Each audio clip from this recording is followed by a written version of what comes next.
Right then, here we are. Right. Good afternoon. Hello, welcome. Good morning, evening, afternoon, wherever you are. Welcome to the Britain Elect Sunday stream, the last before the 2023 May local elections. We are but only a few days before it all is over and before tens of thousands, hundreds, millions of votes actually go counted, and of course 8,000 seats get declared. So yes, 25,000 candidates, 8,000 seats, 4,000 wards. That is what is up in England on Thursday, May the 4th, 2023. Good evening, afternoon.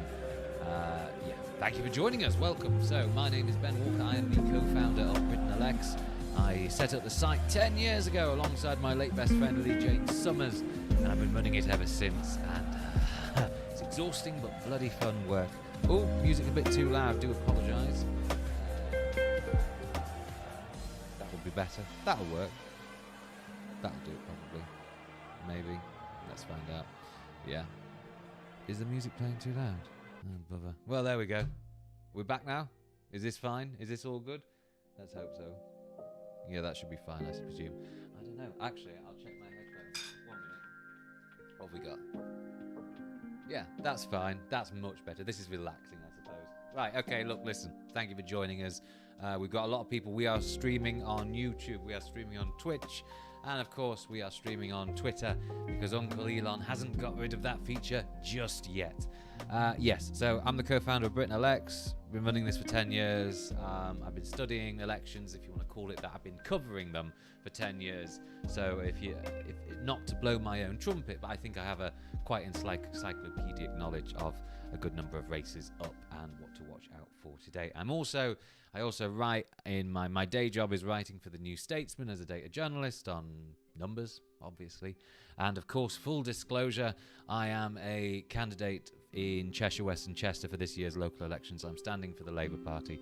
I've been a Labour member since officially since 2017, though I started paying to vote in leadership elections in 2015. Never got in the way of how I look at public opinion, how I cover it, really. It's up to you to decide whether I'm objective or not. Personally, the proof is in the pudding, and yes, it really is up to you. Never got in the way before. It only never really does seem to get in the way, but there we go. Look, yes, shall I improve the music? I just don't know how to improve it, really. What can we do here? Yeah, music's down a little bit. Is that better? Will that do? I hope it'll do. There we go. Right, anyway, look, we've got a lot to get through today. Polling. We have thankfully, some new data from YouGov, which is a MRP projection of certain boroughs, certain councils up and down the country. We'll be taking a look at those. And, of course, we have, with days to go, a lot to get through, a lot to watch out for. So there's that. So thank you very much for joining us. We've got a fair number of people coming from Twitter, a lot from Twitter, a fair number on Twitch and YouTube. If you want to join the discussion, if I just say hello, does this go to YouTube? And it goes to Twitch. Yes, so if you want to join the discussion, you can do so by going to twitch.tv/BritainElects, and you can go to youtube.com/@BritainElects. You can join the discussion that way. It's all up to you. So yeah, so I can see all your comments coming in right now. So when I'm looking at the camera, I just look down there, I'm looking at you.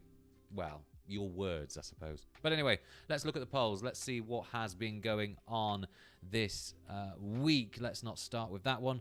Let's start with... Where is it? Oh, I've lost it already. Oh no, you're going to see in the background machine of what we do here. So, yes, right, here are the polls. Here's what's happened over the course of the past week and a bit. Right now, the polls are saying 44% for the Labour Party to 29% for the Conservatives. That is a lead of 15 percentage points. Is that 15? Yeah, that's 15 percentage points. That is obviously quite clear shrinking from the earlier months. At the start of January, at the start of the year, it was 47% Labour to 25% Conservative. Now it's gone down from 47% to 44%, and it's gone up from 25% to 29%. Quite the recovery. I've written about this elsewhere. Why is the Conservative share of the vote, why has it gone up? And I say, why are we seeing a recovery? Why are we seeing a drift in the Labour lead? And I can give you a few reasons for this. First of all, Rishi Sunak is actually impressed with a fair few voters. If we look at this one, rating Rishi Sunak, the chart, don't be deceived by the chart how flat it is. Sunak started as Prime Minister with 29% approval, favourability among voters. It's now gone all the way up to 34%. That's a 5-point increase. Okay, that's not a huge amount. And he's still more disliked than liked. But, to be honest, it is a shift. It is a bit of a movement, and it's perhaps the best. It's the best we've seen for a Conservative Premier for quite some time. To only have a net approval of minus 8 with voters is actually pretty damn good. All right, so it's doing all right. Sunak's own favourables aren't the worst for the Conservatives, but we're also seeing the base, the number of Tory apathetics who voted for Boris Johnson's Tories in 2019 and now or now say they were unsure. We're seeing that share of the Tory base who are unsure about voting or previously said they wouldn't vote at all. They're coming back, not by much, but a number large enough to cause the narrowing in the numbers, which is what we're seeing here. The transfers from Conservative to Labour do seem to stick around 10 to 15%. So that means 10 to 15% of those that backed the Tories in 2019 are now going to Labour. That is similar, it should be said, to the numbers that went from Tony Blair's Labour Party to David Cameron's Tories in 2010. All right? It does move the numbers. It is concentrated more so in commuter type seats. It's okay. It's good enough, I'd say, really. And if nothing changed at the next election except the 10 to 15% of Tory voters that went Labour, you would probably still end up with Labour maybe just coming ahead as the largest party. Think about it, right? So you have 15% of the Tory base. So in percentage point terms, that's what, 6 point something percent, 6 percentage points, I suppose. And then you just add that to the Labour lead, and that gets Labour up to, I think, 39%, and the Tories down to 38%, or thereabouts. You know, that's pretty much where we would be if every single Tory don't know came home. You still come away with a Labour lead, right? This is how far we are, and so I've come to the quiet conclusion about these numbers here. Right, we're at 44% Labour, 29% Conservative. I take the quiet view, and don't quote me on this, because I look very silly. I'd be very embarrassed, but I take the quiet view that perhaps I think it might be stabilising around here in the next few weeks. I think that Rishi Sunak needs to pull a few more things out of his hat in the next few months and the next year to push these numbers any higher. I think, really, the noise over the boats, the noise over immigration has rallied certain types of Tory voters in certain so-called red wall seats, and that's perhaps it. And his favourability has enamoured himself to some Remainers. That's it. That's what this is, 24% to 29%. What else can you do? You would hope for anxiety over the cost of living to soften. I think that's a bit of a reach, really, but it's if that's a strategy, then I don't think it's going to work. That's the long and short of it. So yeah, rating Rishi Sunak, his favourables are still in net negative, but they're not the worst for a Prime Minister. Keir Starmer, meanwhile, is in the net positive. He has a favourability of 38% to an unfavourability of 33%. That's where we are. Let's just bear that in mind. Starmer leads Sunak on favourability, and Starmer has a net positive among voters. It's not great. Look at that. It's 33% negative to 38% positive, but it's really there's a high level of undecided still out there when it comes to the Labour leader. Some food for thought for the Labour strategist, I think. But anyway, that's the situation going into the local elections for 2023. Okay, that is probably the the best position Labour has been in since the days of Tony Blair, right? So when Ed Miliband was Labour leader, let's not forget this key fact. Miliband wasn't really liked with voters. At the start, when he became Labour leader in September 2010, more voters liked him than disliked him.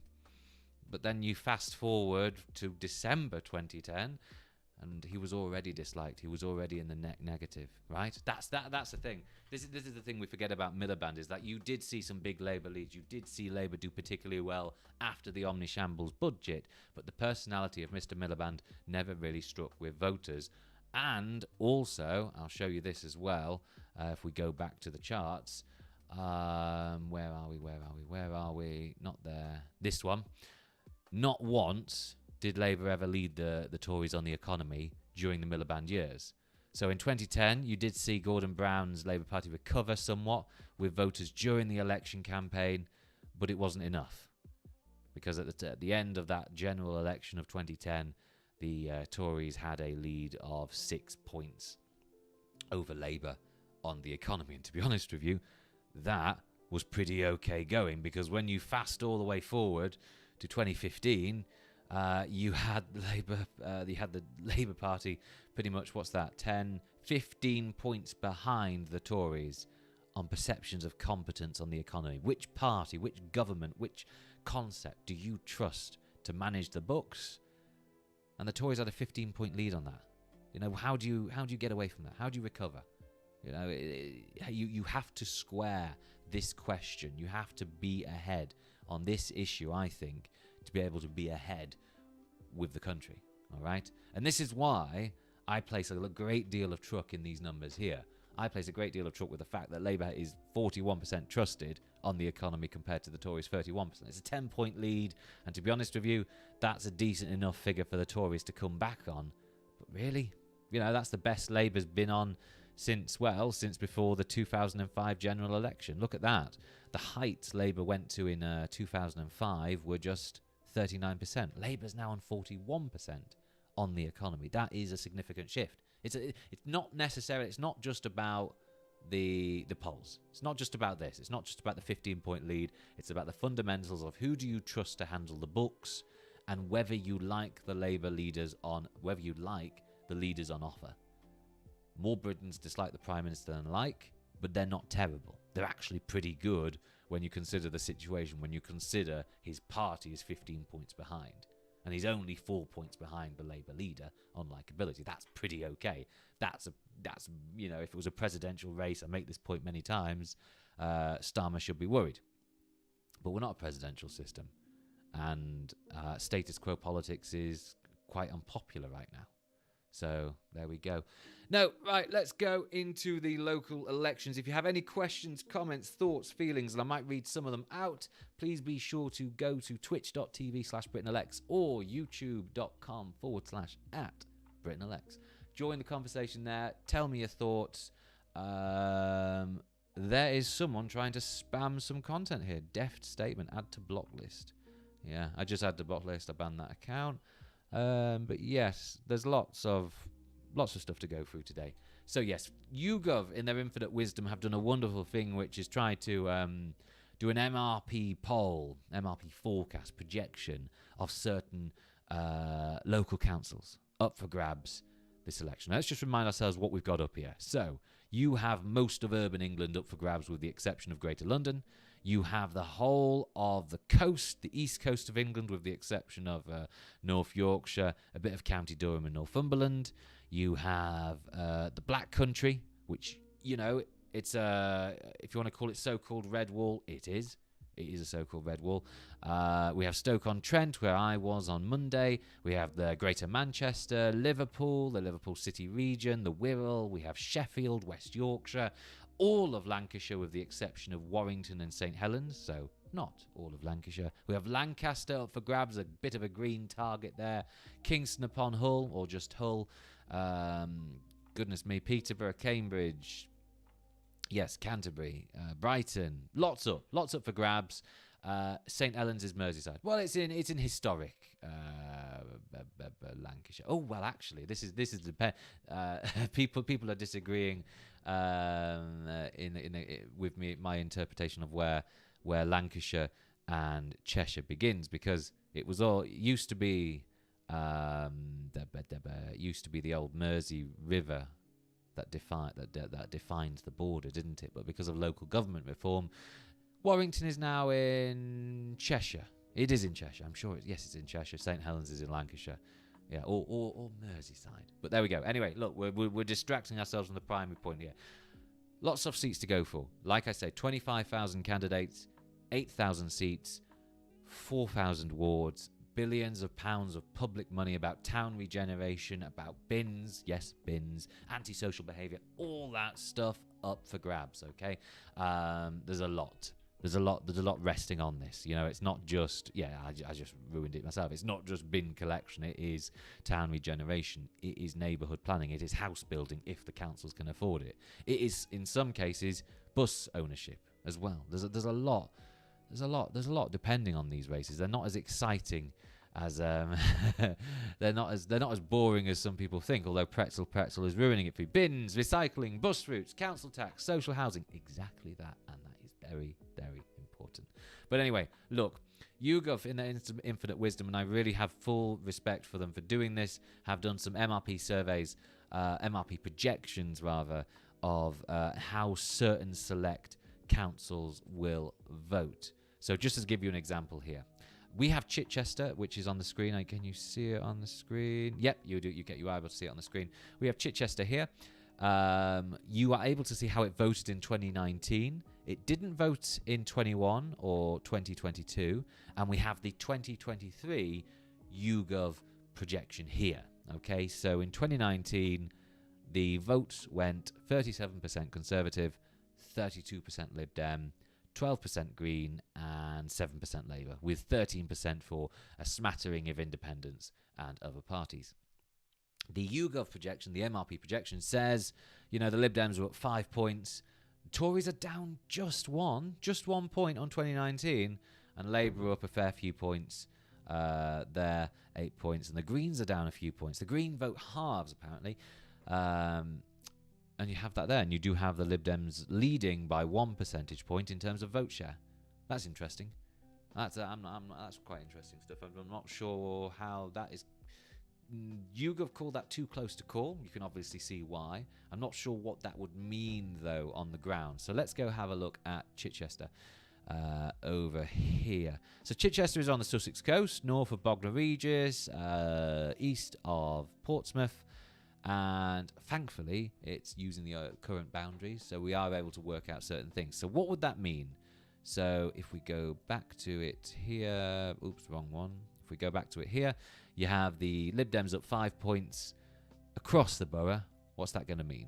So, in a ward like that, it could be over for the Tories. But to be honest with you, if the Lib Dems are up 5 points there and the Tories are just down 1, that will give the Lib Dems a slight slender majority, smaller than the one the Tories have in this ward, Chichester Central. So it's not guaranteed, is it? I understand, though, that Lib Dems have been throwing a lot of resources at Chichester. So let's find out. But whether they can take control of the council is yet to be seen. They may do well in Chichester proper, but can they make gains in more so of the countryside here? Some quite distant places to come from. Look at that in this ward here, Eastbourne. Greens come second, and the Lib Dems are not too far behind. This is in Horsham. Yeah, bit of an ask, that. Bit of an ask. But as Pretzel says, yes, it's a constituency they want to be winning, so they need to be going for the council anyway. And for that, for literally YouGov to find them pretty much neck and neck with the Conservatives is positive news for the Lib Dems anyway. Moving over to Darlington, this is interesting. We'll just go up here. This is more of a LabCon battleground with the Greens as a spoiler. Darlington is using the current boundaries. Labour needs to be taking this kind of seat. They need to be winning this kind of borough. It is so-called red wall, if you want to use that term. It's an easy catch-all term, isn't it? I don't really like it. I don't think it's necessarily as useful because it's trying to group what are, by and large, disparate places together. But for the commentator, for the journalist, it's easy. It's easy titles, and it's clicky. People click it. So yeah, Darlington. What do we have here? 2019, it went 37% Conservative, 26 Labour, 21 Green. Now YouGov have the Tories down 8 points and Labour up. Oh my, that's an increase of almost 20 percentage points at the expense of the Greens and smaller parties. That's interesting because, as I understand it as well, and as what people are saying in the comments section, is that the Greens are putting some resources into Darlington. Don't know whether it will hold through. What was it? Was it Harrogate Hill? The Greens are targeting, even though, look at that there, it was Con 33, Lab 31. I remember in the previous stream that they were targeting that. Yeah, this is the thing. You should expect to see Labour sweep Darlington here quite convincingly, not just in the inner city, in a town centre. Yeah, that's going to get quite interesting. So, but whether or not YouGov has been able to properly pick up the Green support on the ground is yet to be seen. They can work out there is some decent Green strength there, 15% according to YouGov, which is only down 6 points on 2019. You know, that's not impossible to imagine. Really, it all depends. I think it always depends on turnout. Erridale, who seems to quite have a bit of local nudges. The Greens are also going for Winfield, Park West, and Moden. So where is that? Park West is here. Understandable Green target there. Yeah, look at that. It was Conservative 49%, Green 32 at the last election. Hummer's not particularly interesting there. And Moden, so it seems as though they're going for what is here in Moden, but that is quite a distant second. Look at that, 60% Conservative, 20% Green. Apparently the Greens are targeting it. Very interesting. What else we got? Winfield, where's Winfield? So they are targeting Harrogate Hill. Winfield, here it is. So they're doing it seems as though they are not necessarily competing with Labour, with the exception of Harrogate Hill here, which is a Tory Labour fight. That could be a Tory Labour fight as well. Well, let's see what happens. But yeah, if you're looking to get access to the YouGov vote share projections, you can do so by going to the YouGov website. It's in the article at the bottom of the page. I got the vote share through a spreadsheet there, and then I just converted it into a chart form like this. You can get access to that on the YouGov website. Not the chart, but the spreadsheet, the data behind it. So yeah, Labour are also trying for Winfield. Yeah, it makes a bit of sense. So it seems as though Labour and the Greens are competing over who will take the Tory seats here. Harrogate Hill, it was a straight Tory-Labour fight there, 33 to 31, and here as well. Let's see what happens on May the 4th. Will votes be carefully portioned? Who knows? Who knows, really? But judging by that YouGov projection, yeah, looks like it could be quite a clean sweep for Labour. Let's find out on May the 4th. Dartford, I made the point. If you've been joining me in previous streams, if you want to be talking about Labour progress, not just into a slim majority, but a comfortable majority, they need to not just be winning the outskirts of London, which they probably will do in certain parts, but they need to extend to Dartford, Gravesend, and of course Medway, all the way over here, and maybe bits of Swale, and of course show some recovery on the Isle of Thanet, Dover, round Hastings, which is not up, and Brighton, of course. But yes, Gravesend, Dartford, and Medway. We need to be seeing some Labour gains here, because this is the type of the world that Tony Blair's New Labour Party won quite convincingly, and we need to be seeing that if we want to be talking about a decent Labour majority. If there isn't a decent Labour majority coming, then it will be pretty evident in this part of the world. And what we are seeing here, this is the interesting thing. Look at that. Dartford, 4 years ago, 50% of voters went Conservative.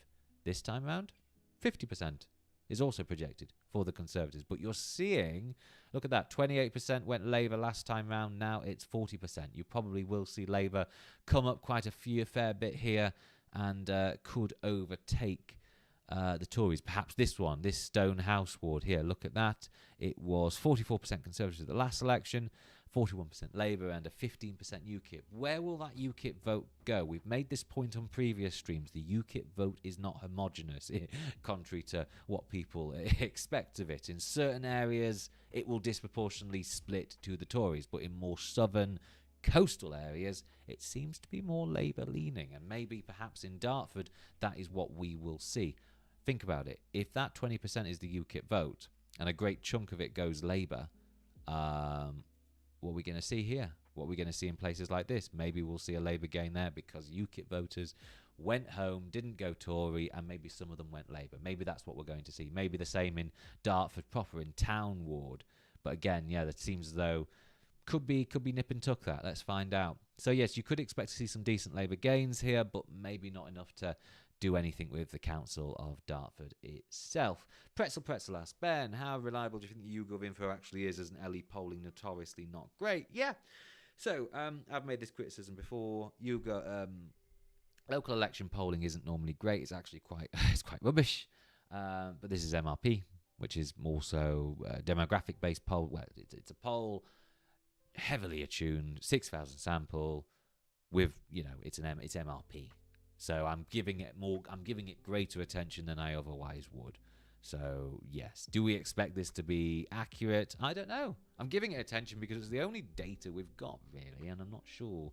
You can of course take the principle, which is, it could still be bad data, and that would be entirely fair. We don't know, and we're very much in the dark, aren't we? We're very much in the dark. It's not a local election poll per se. It's a projection. It's an MRP projection. That's pretty much all we can say. That's pretty much all we can say here, really. And let's see how it turns out. But some of this I look and I think, yeah, that makes a bit of sense. Others I'm a little bit more surprised about, But let's just remind ourselves of where we're coming from. In 2019, the polls were virtually 31% Labour, 31% Conservative. And then when you compare to today, where are the Tories now? The Tories are what, 29% Conservative to 43% Labour.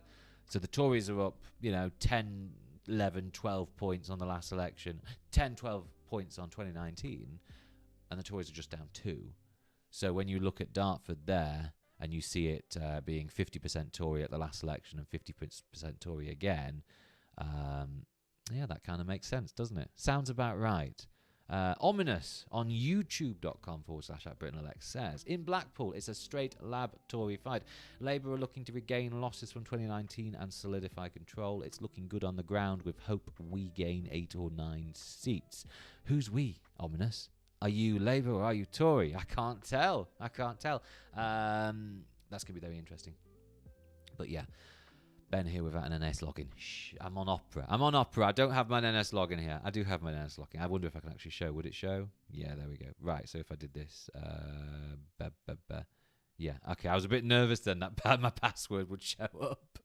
Oh, God, that would be terrible. But yes, where are we? Just to remind ourselves. The last election... in the 2019... let me start again. At the 2019 local elections, it was 31% Labour, 31% Conservative. That was what the polls were saying at the time. Not the national equivalent vote. I don't often have much faith in those. It was the polls at the time. 31. Now, it's 29% Tory, 45% Labour. That's a big difference for Labour, but not much for the Tories. So, to reiterate, when I see Dartford, pretty much being unchanged, makes a bit of sense. And when I see Darlington, which if you want to call it so-called Red Wall, one of the reasons why Labour has advanced so far amongst the public is, though it's a much smaller share than it used to be, is Tory voters, losing faith and staying at home and not being bothered by a Starmer victory, and, they don't really care anymore. Yeah? That's what we're perhaps seeing. We are disproportionately seeing that in Leave voting, Leave heavy, so-called Red Wall seats. Darlington is one such place. And so what I think you might expect to see in Darlington, disproportionately compared to other places, and types like Darlington, is lower turnout. because Tory voters are staying at home and Labour is reaping the rewards as a consequence. I am surprised, however, to see that the Green share hasn't really expanded in Darlington. But again, this is MRP. It is fundamentally a poll with bells and whistles, a forecast poll with bells and whistles, but it's good. It's the best data we're going to get today, and we'll see how it turns out. So yeah, Dartford. Should expect to see some Labour gains, picking up UKIP votes there. Could be good news for Labour in Darlington. Look at that. They were 10 points behind the Tories in the 2019 locals. They are now 15 points ahead of them, according to YouGov. That's going to be quite interesting. What could happen there? Dursley. This is going to be very interesting and exciting, because I remember when we were talking earlier about small shoots of a Labour recovery, the so-called red wall seats that were holding out against Labour about a year and a bit ago were two. There were three of them, really. It was the Dudleys, the two Dudley seats, and it was Grimsby. And look at this. It kind of still feeds into that point I made earlier, which is we are seeing quite a big recovery for Labour compared to the 2019 locals. Compared to last year, Labour up 3 points, the Tories are down 8. And what did the polls say this time last year? It was like Labour ahead by 5 or 6 points. Now they're up 3 points on that, and the Tories are down 8 points on that. You know, that's in line with the polls. This is why I'm looking at this MRP survey, and I'm giving a lot of attention to it, because in certain areas, kind of makes sense, doesn't it? You know? It's going to be interesting. Roko Bex on youtube.com/@BritAndAlex says, the YouGov commentary suggests Dartford will remain Conservative and they could even make small gains. How did they reach that conclusion? Yeah, I don't know.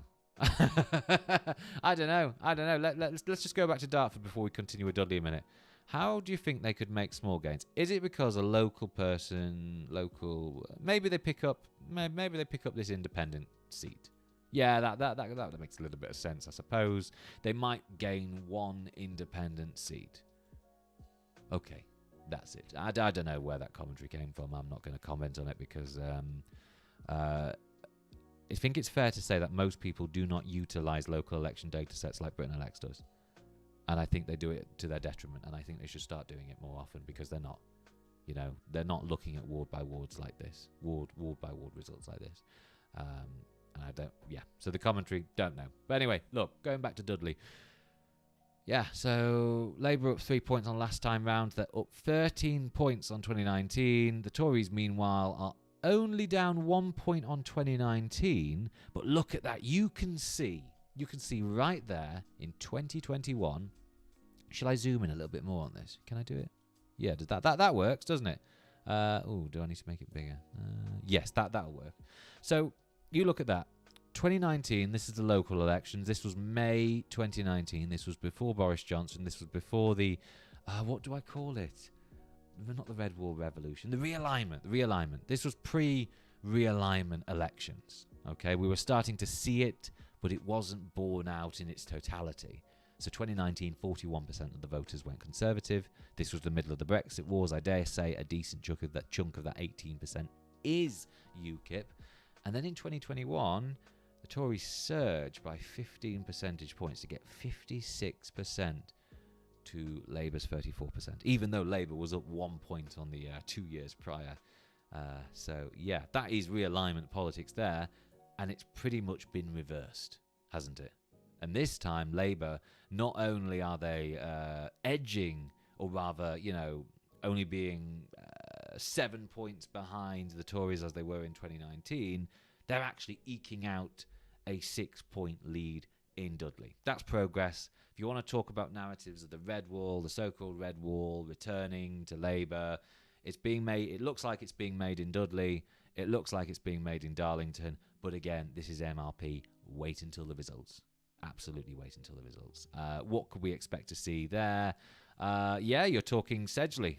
Last won by Labour in 2016. Will it go back to Labour from the Conservatives? Because the Tories won it in 2018, 19, 21 and 22. And UKIP won it in 14.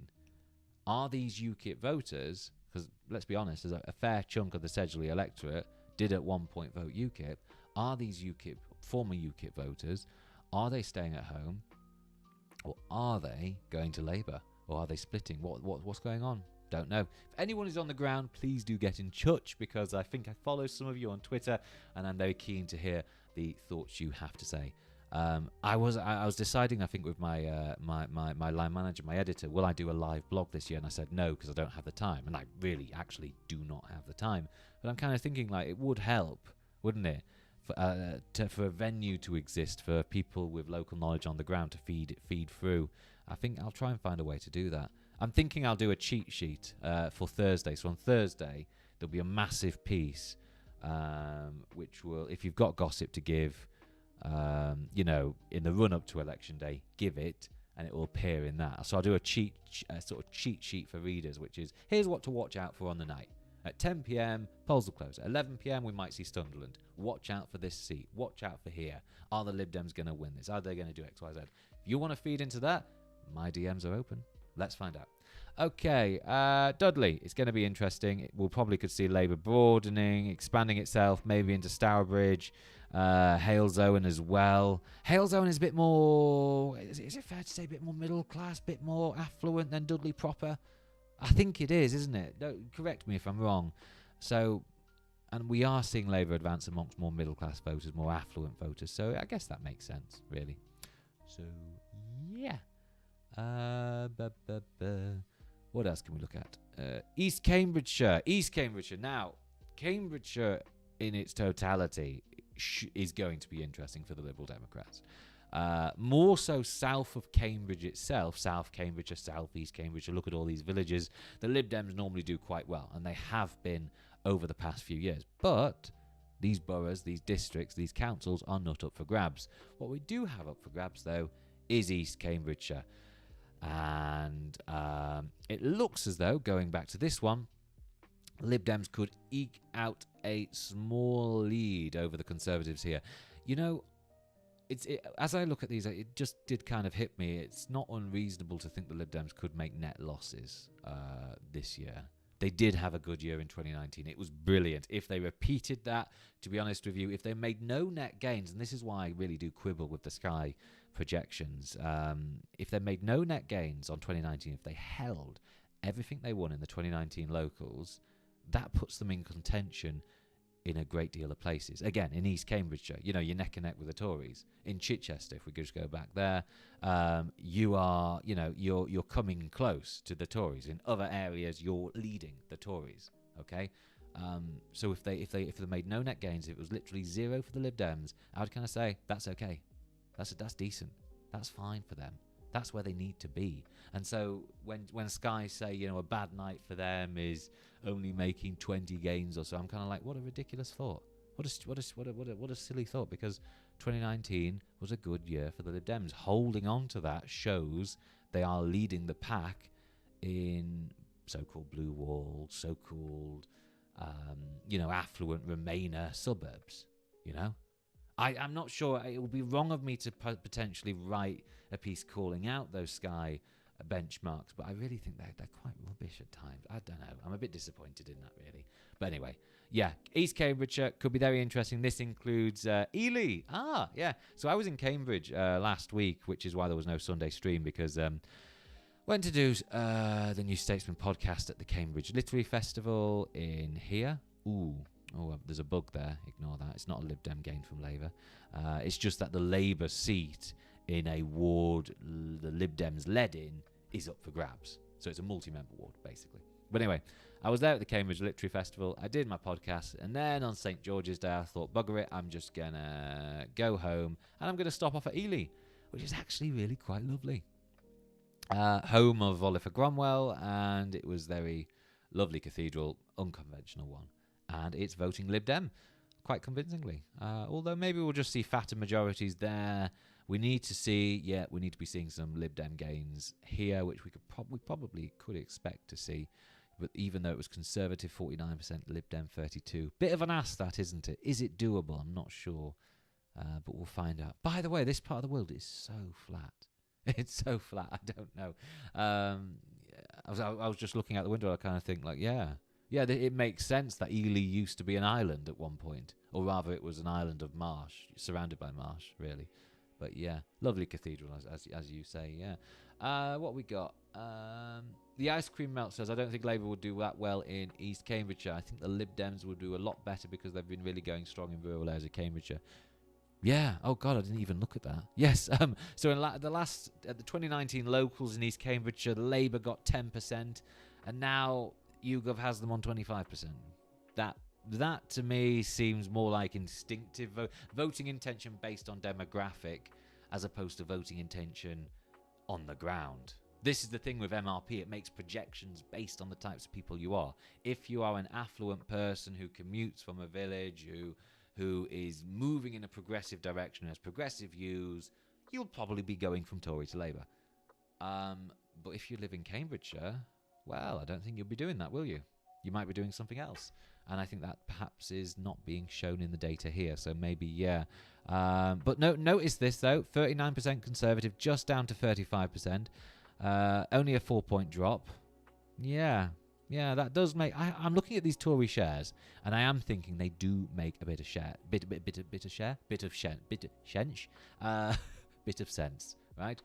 These make sense. It's the Lib Dem and Labour share, particularly in East Cambridgeshire, that I do think, yeah, similar to what you said, the ice cream melt. Yeah, that doesn't seem about right, does it?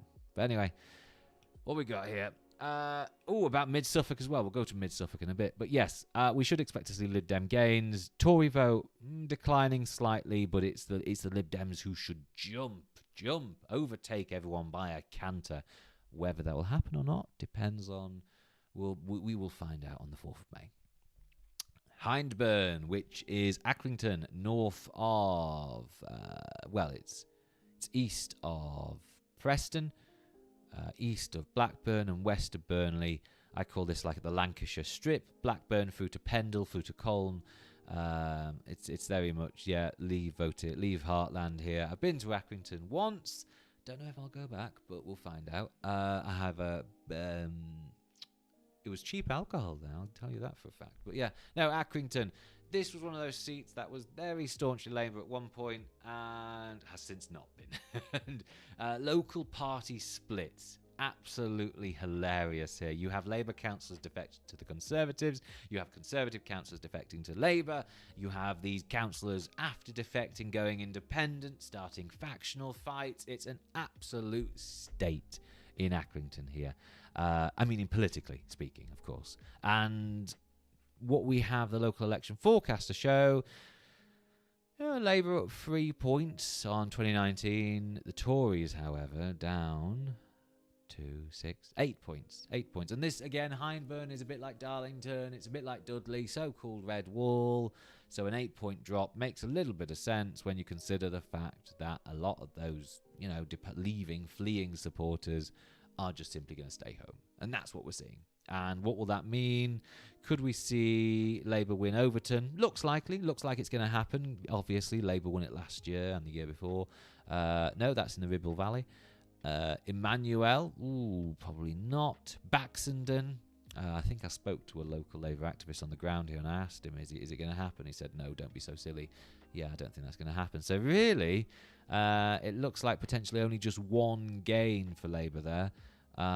Although I think they're in trouble in Rishton and maybe somewhere else. Maybe St Oswald's ward. Maybe this UKIP vote is going more to the Conservatives than it is to Labour.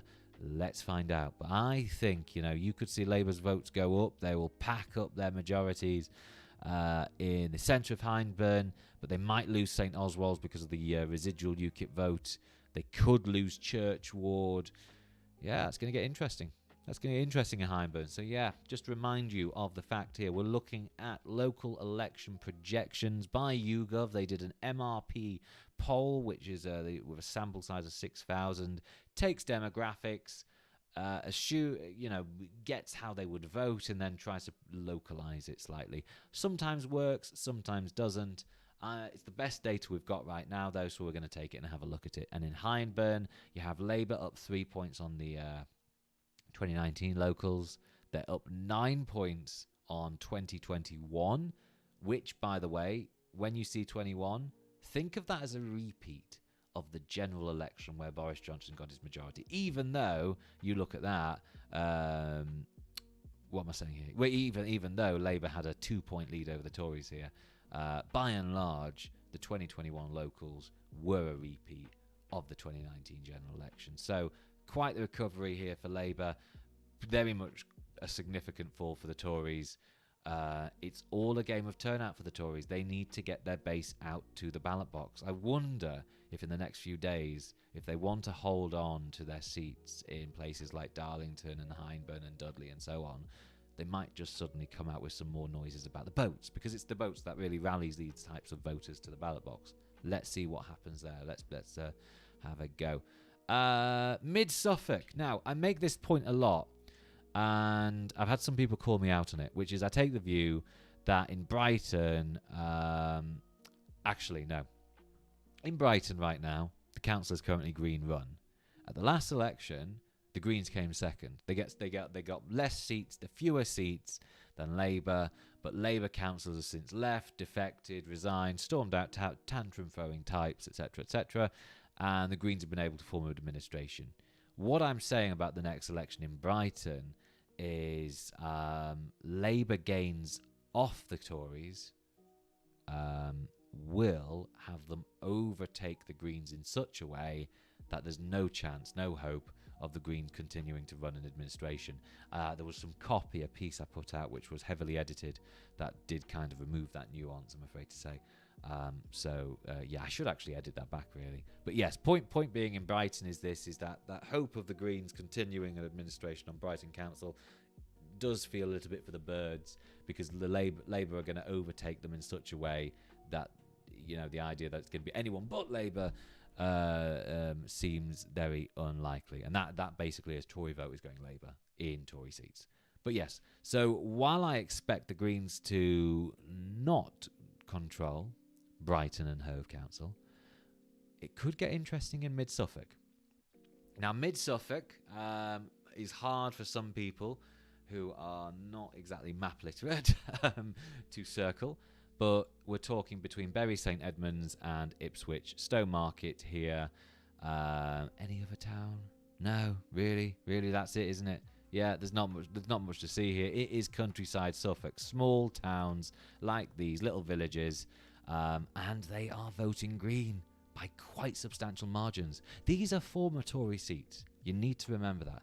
A lot of these councillors gained their wards from the Conservatives. It is, yes, as the ice cream melt says, it's middle of nowhere. He knows, he says. He's lived there for 15 years. Or he did live there 15 years. It is middle of the nowhere. And for the Greens to come out of the blue and do this is both testament to their capacity to appeal, but it's also, I think, just absolutely... Ooh, I buggered up there. Wait a minute, where'd it go? Yeah, it's testament to their capacity to appeal to a broad section of the voting public, but it also shows, in my view, how weak support for the two main parties can be if you get the right party in. The Lib Dems know this. Many people compare the Greens today with the Lib Dems once upon a time. I sort of buy that, but I think the Greens' sustainability is less sustainable than it was with the Lib Dems. But anyway, just look at that. Look at this poll. You know, what is the favourability towards these parties?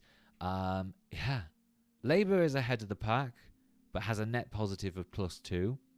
The Greens are second favourites for favourability, but they're quite inoffensive among voters as well. They have the least unfavourability of them all. As a brand, it's the most inoffensive of brands. That's your takeaway. That's the spin. Yeah, that's my spin at least. You know, that the Greens have an inoffensive brand and it can appeal to a vast array of people, and Mid Suffolk is one such place. But how will it vote on May the 4th, 2023? Have a look at this one. In the last election, it was the Conservatives that came away with the most votes, 41% to the Green Party's 33%.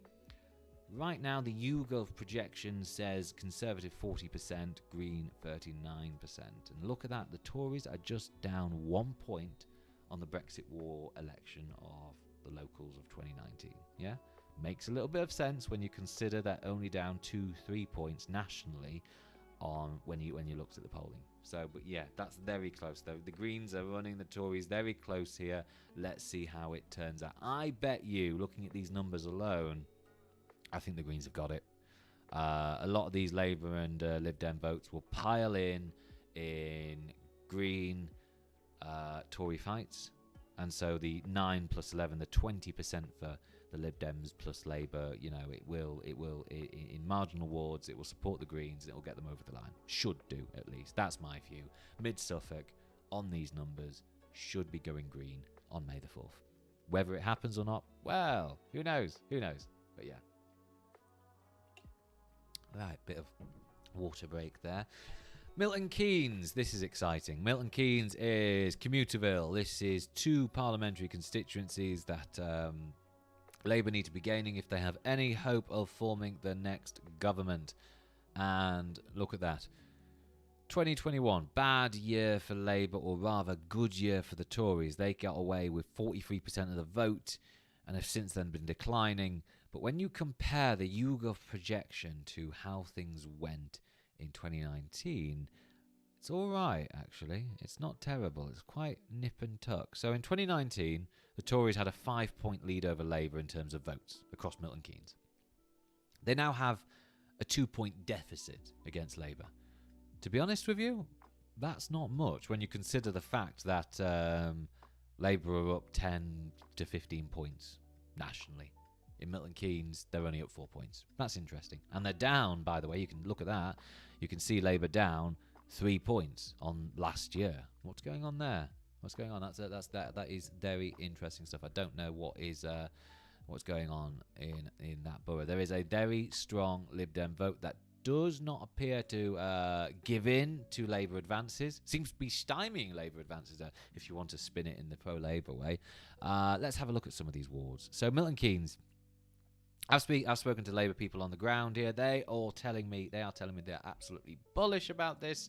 They're going to probably pick up seats like Bletchley Park, Bletchley West, which makes sense. You look at that. They won it last year. They'll probably take it this year. Shenley Bookend.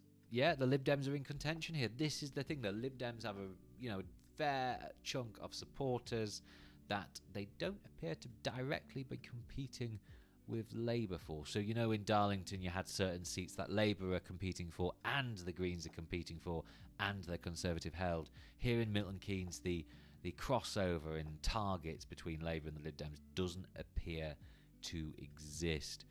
Lawson and Shenley won by Labour last year, won by Labour the year before. Surely that should be a Labour gain. So I dare say what is Milton Keynes south from Bletchley to, the city centre, I dare say these Conservative councillors in a spot of bother. Quite the fight for them. What about this one? Stantonbury. Yeah, looks like a Labour gain. What about if we go to Newport Pagnell and Olney? Bit of an ask, but if you look at these numbers, doesn't appear as though it will happen. I think it's fair to say that Milton Keynes will see Tory losses, Labour advances, and maybe even a Lib Dem advance or two. What about the relationship between Lib Dem seats and Labour? Yes, Labour are second there. This is a Lib Dem Tory marginal. Monkston, no. Yeah, it seems though in seat terms, besides 1, 2, 3, maybe 5 Conservative seats will go, 6 Conservative seats will go to Labour and the Lib Dems, and the other 2 here, the other 3 might hold on. That's going to be very interesting. Let's see what happens there. Terence Price, YT, although he's on Twitch, says Mid Suffolk is very good, according to Green activists I have spoken with. Pretzel says, yeah, I reckon Tories will lose control of Mid Suffolk. Yeah, that makes sense. Pretzel also makes a point about Brighton, if we just go back to Brighton again. You have the new Queen's Park ward in Brighton as a notional Green win in 2019, but the old Queen's Park ward was a narrow Green win in 2019, and the more green-leaning parts of that old ward are like in the new Cape Town ward. Okay, right, yeah. So for the uninitiated, Brighton and Hove is going on new boundaries, and a fair chunk of councils are having new boundaries. So, it's hard to work out necessarily how these new wards would have voted in 2019. I did an estimate based on basically eyes. Basically, I looked at the maps and I thought, yeah, that looks like mostly a green ward. I made a mistake. So what are you saying there? Queen's Park in Brighton is should probably. What are we saying? I'm gonna add this to my notes. Oops, I'm gonna add this to my notes actually. So I'm gonna change it over. So this Kemp Town ward. What are we saying? The more green leaning parts of the old ward are like the new Kemp Town ward. So yeah, Kemp Town will probably be green, sure, but Queen's Park might be Labour. Is that what you're trying to say? Yeah. Oh, okay. Thank you very much for that. I'll defer to your more local judgment. So Queen's Park, I'll change that to Queen's Park, Brighton.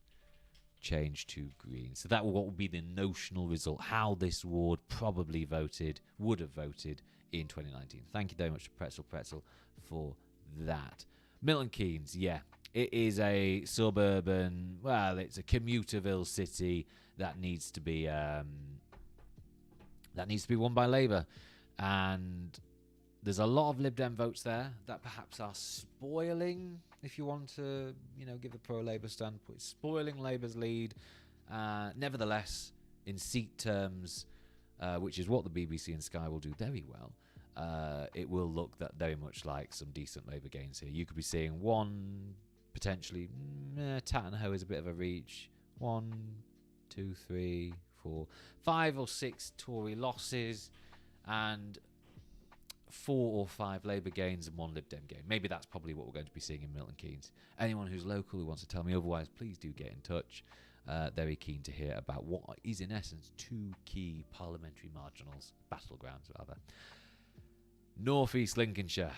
Oh boy, I have. If any of you are a regular user of Britain Elects, I strongly recommend you get in touch with the Discord. Discord is the new social network for.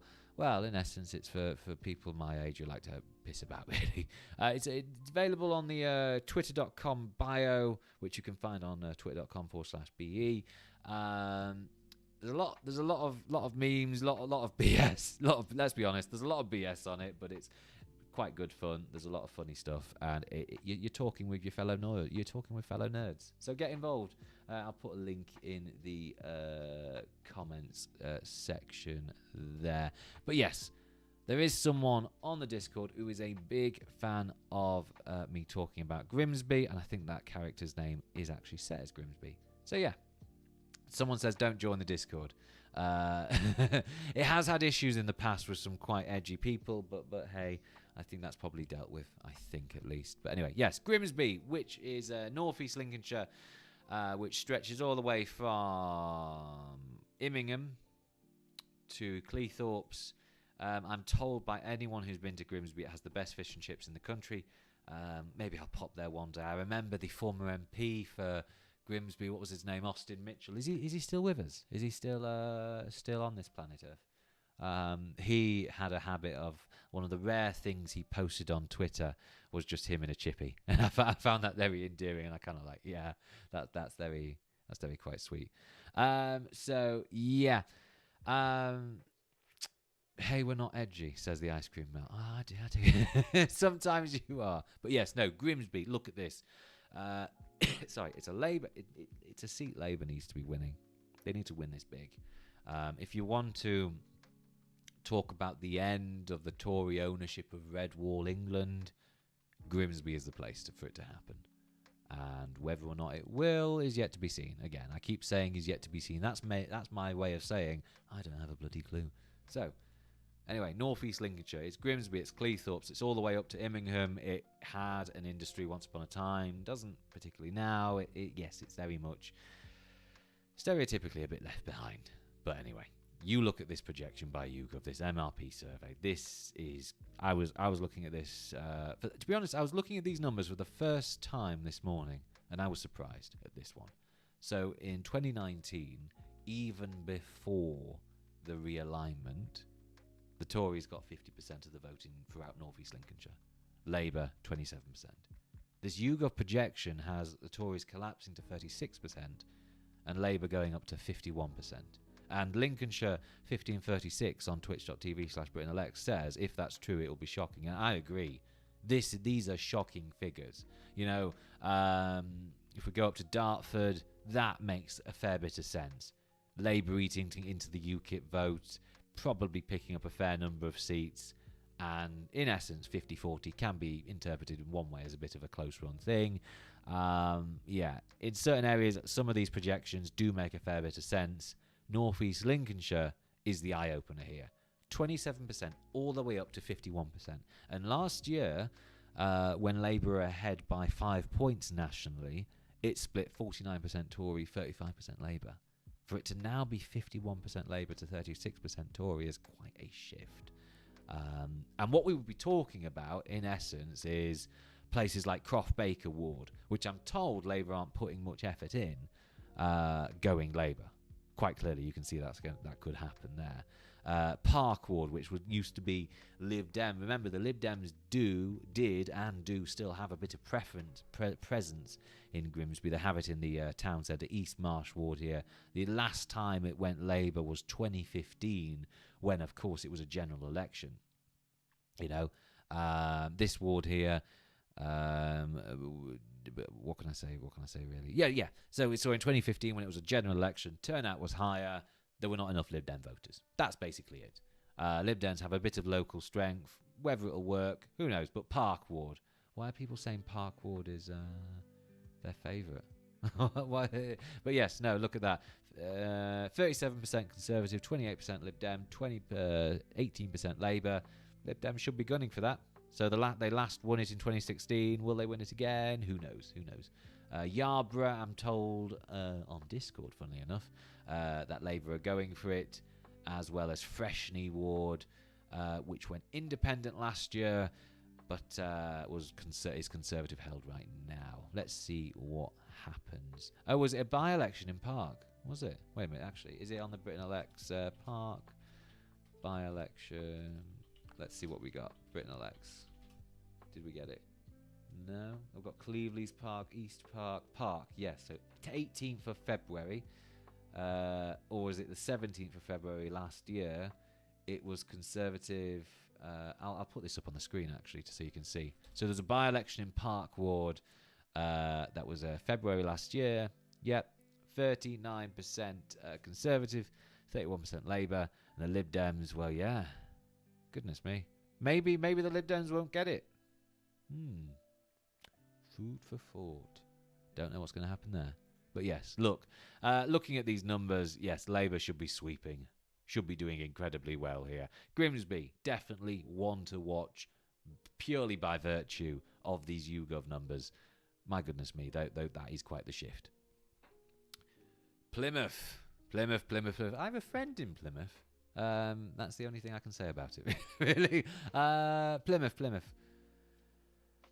I had this written down. Yes, we've done it. We've done a few streams, haven't we? Before we've streamed and talked about. We've streamed and talked about Plymouth. The Tory council is cutting down trees, and they're likely to suffer as a consequence, aren't they? Yeah. That's pretty much it.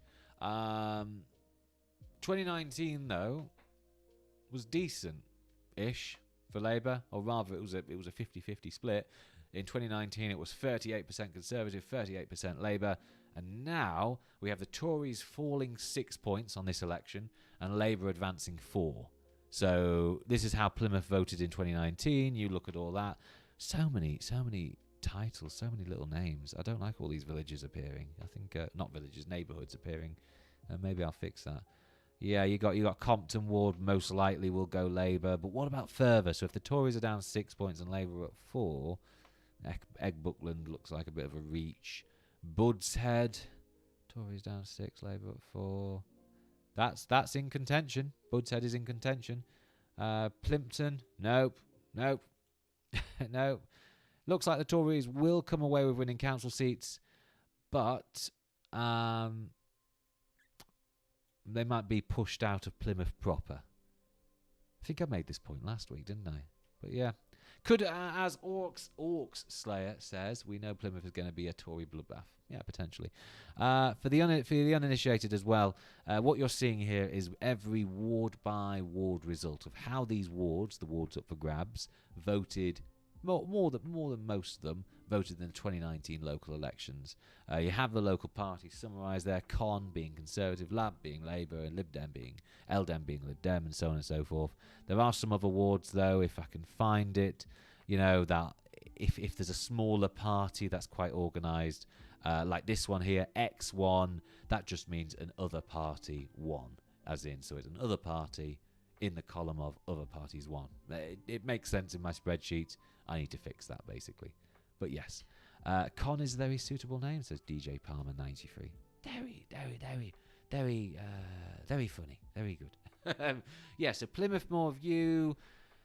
Oh, God, I've completely forgotten. So Sutton and Devonport is the southern part of the seat, and Plymouth Moor View is the northern bit. Is that right? Yeah, that is right, isn't it? Yeah, so Bud's Head, Labour should be gunning for this. Southway could be doable. Yeah. Like, to reiterate the point, these polls, slight shift for Labour, goodish numbers for Labour. They'll be going from neck and neck with the Tories to having a 10-point lead, even though they'll only be up 4 points. Yeah, this should push the Tories out of Plymouth proper to Plimpton, to, what's this over here? Plymstock and Stadiscombe. And what's this? Oh, no, that's in South Hams. So, yeah, good result for Labour expected. Do you want to say that's in line with the polls? I don't know. It's all right. It's decent enough for them. The Tories are down. Labour's up-ish. Even though nationally they're up 10 points. They're only up 4 points here. All right. Rugby. Rugby is similar to Milton Keynes. Quite a, what would I call it? Commuterville?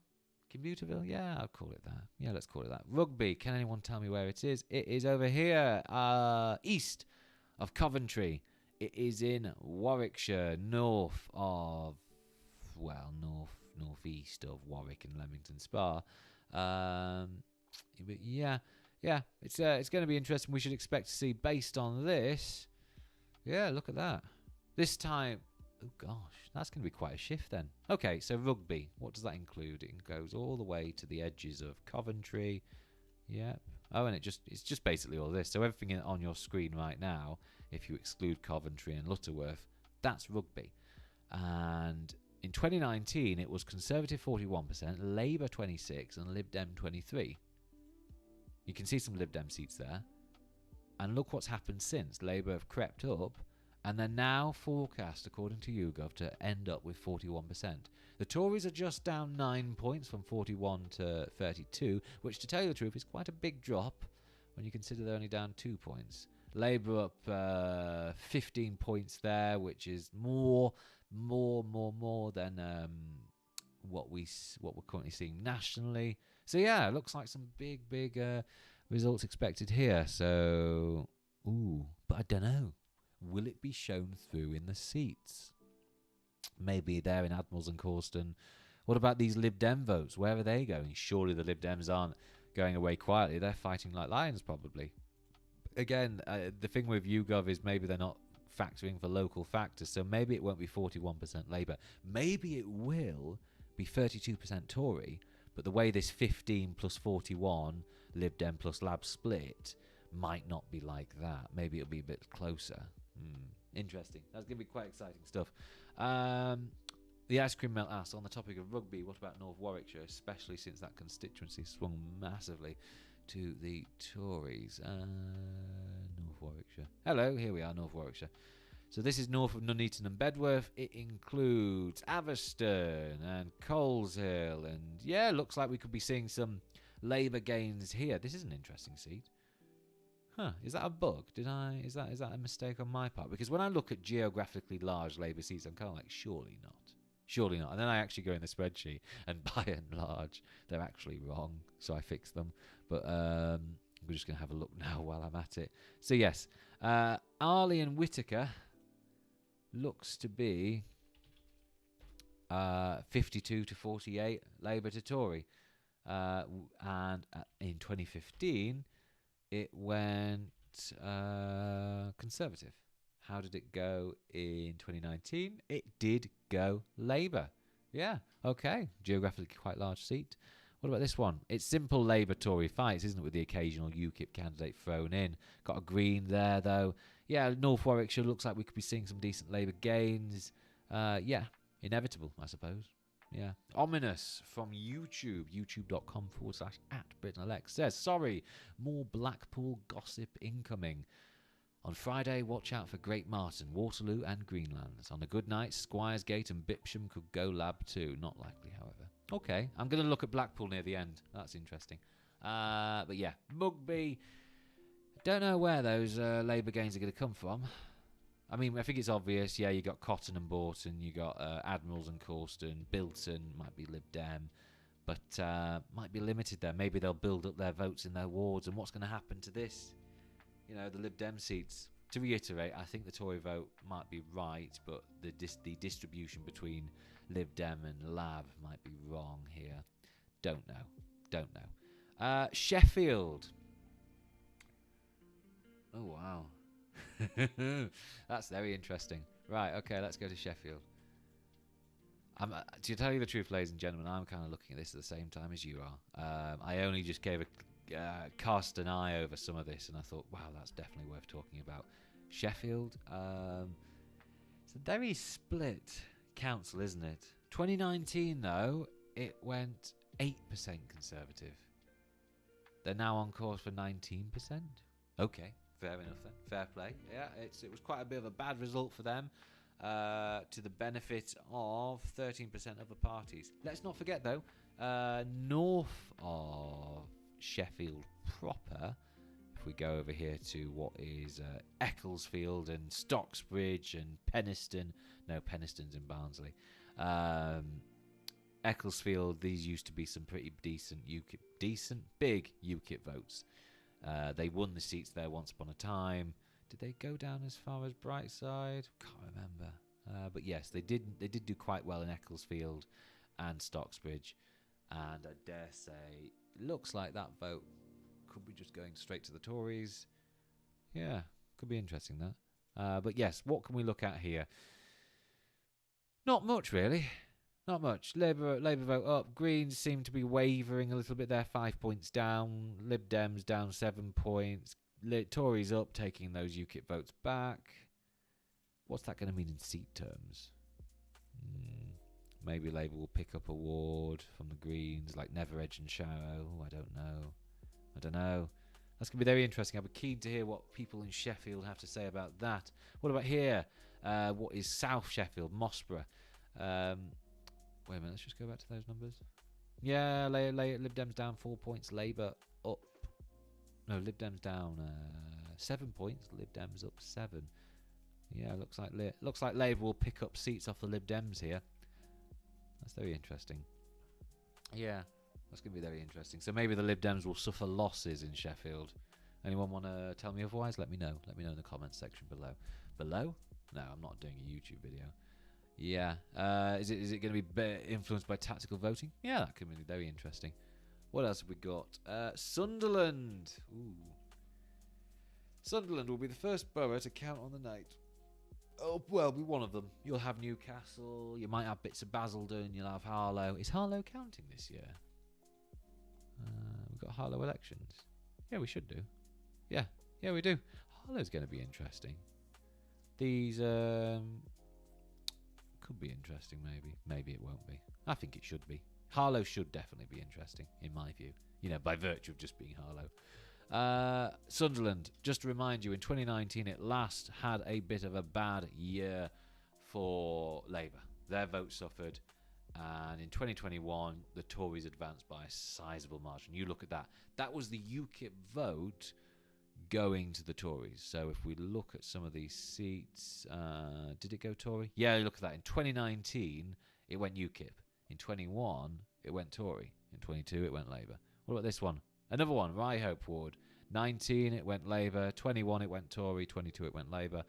19 it went UKIP, and then 21 and 22 it went Labour. Yeah, so the UKIP vote has just basically moved over to the Tories. And what we're seeing here, ooh, yeah, perhaps are Reform putting up candidates? I think Reform have put some effort into here, as Terence Price YT says, and it looks like we might see a bit of that. 10% forecast for the smaller parties in Sunderland. Now, it should be just worth bearing in mind, UKIP stood a fair few candidates in the 2019 local elections and won seats. They won a few in Sunderland. They won one on Redcar. They won a few in north of Blackpool, one in Burnley. But the Brexit Party, that was active at the time, did not stand candidates in the local elections. It was just UKIP. And it was also the Democrats and Veterans Party. And it was another radical right party and a few others. The Brexit Party, however, which was only canvassing in the European elections, did not stand candidates in the council elections. And, well, yeah, that probably gave an opportunity for UKIP to flourish for one last time. So, yeah, what are we seeing? Labour should hold on to their vote. Not much change on last year, but compared to 2019, their vote should be up 10 points. The Tory vote should be up as well, at the expense of the radical right, but the radical right is not going away. Lib Dems, what we got here? 10%. Ooh, that's the lowest we've had over the past few years for them. What's that going to mean for certain seats? Well, they've built up some massive majorities here. Yeah, bit of an ass. I don't know about maybe their votes will disappear elsewhere in other marginals and other seats they're targeting. Yeah, it looks like Labour will clean up a few Tory seats here. Not all of them. Maybe in Barnes Ward, maybe in St Chad's Ward, for the memes, I suppose. St Peter's could be a bit of an ask. Maybe these Labour wards could split actually between Labour or the Tories. Probably will be Labour. Yeah, we should, to tell you the truth, it wouldn't be unreasonable to think that the first few results of the night might actually see a few Labour gains. And if you look at yeah, which will turn the early narrative setters on their head. But yeah, Sunderland, we should expect to see Labour to do well. Possible Labour gains from the Tories and UKIP, or former UKIP seats rather. Lib Dems, interesting. Bit of a note about that. Not sure what to think. Anyway, Swindon, right.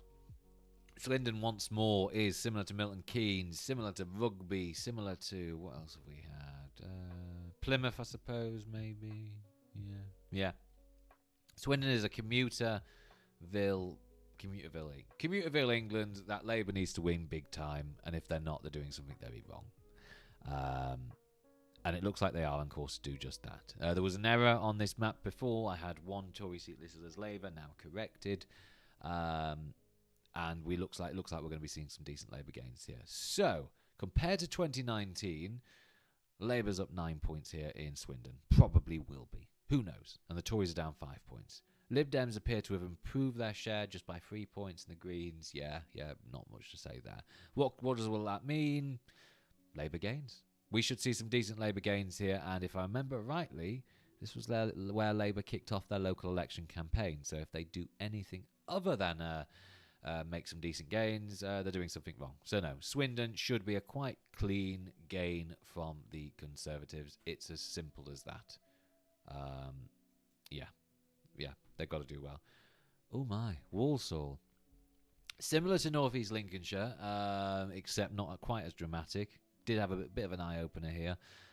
We have, according to YouGov, Labour's on course for 51% of the vote in Walsall. That's quite a shift. So let's just move ourselves back up there, east of Wolverhampton into Bloxwich, into Aldridge Brown Hills and all that. Looks like we could see some decent Labour gains here. Yeah.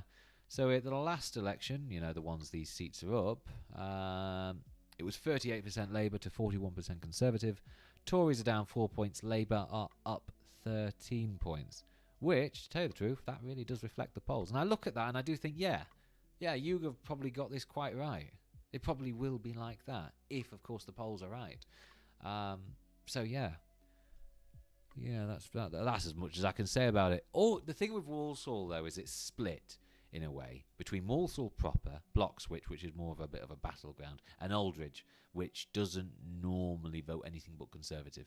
All right, so look at that. Over the past 4 elections, it's voted Conservative. Voted Labour at one point, UKIP at one point, but Aldridge Central, safe as houses, Tory there. Streetley Ward, yeah. We should expect to see Labour perhaps come close to winning Paddock Ward here.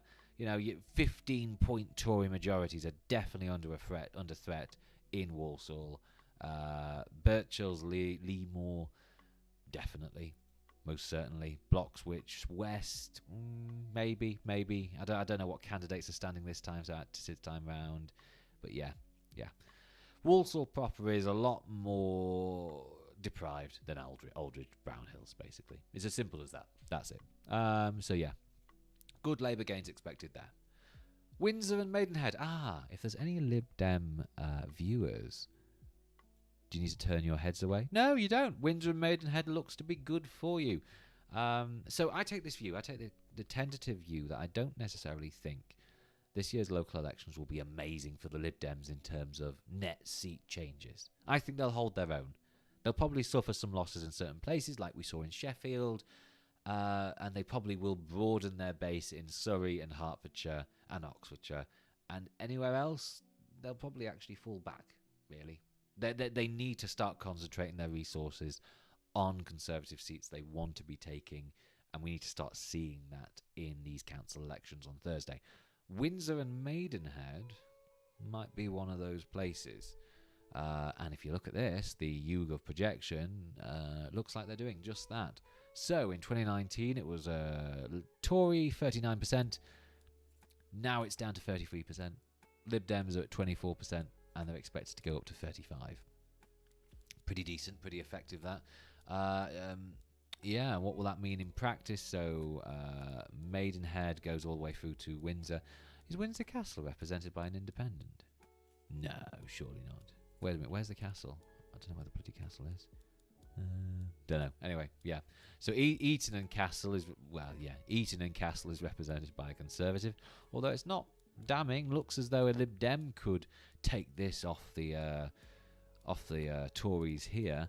Local independents and residents groups. Ooh, that's a very split ward, isn't it? Look at that. An independent group came away with 30% of the vote. A residents association came away with 28% of the vote. And the Tories got 25%.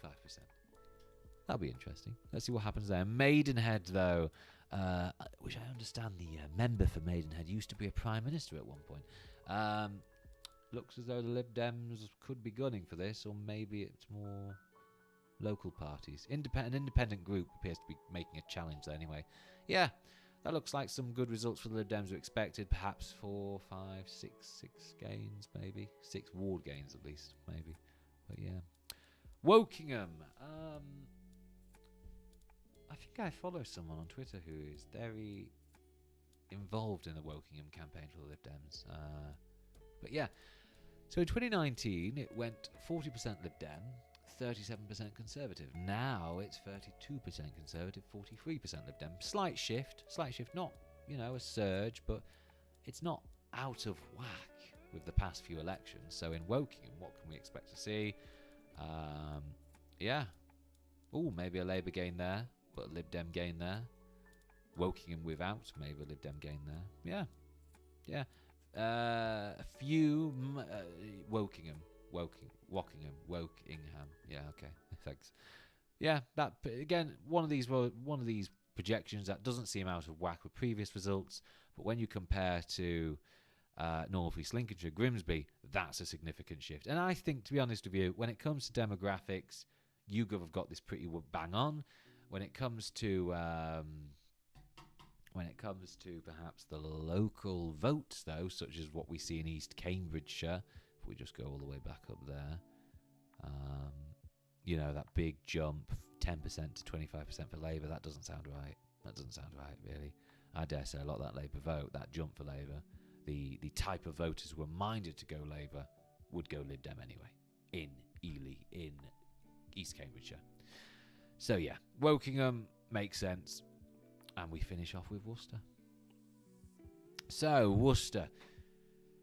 Oh my! I just love these. This, you know, there are some councils, Sheffield, Worcester, multi-party democracies, aren't they? Is it shown up though in the council results? So let's zoom in on Worcester here. Not all of Worcester is up for grabs. It should be said. So you got Worcester city centre, but you don't have these communities. You don't have what is Blackpool or the southern bit of Red Hill and the northern bit of St. Peter's.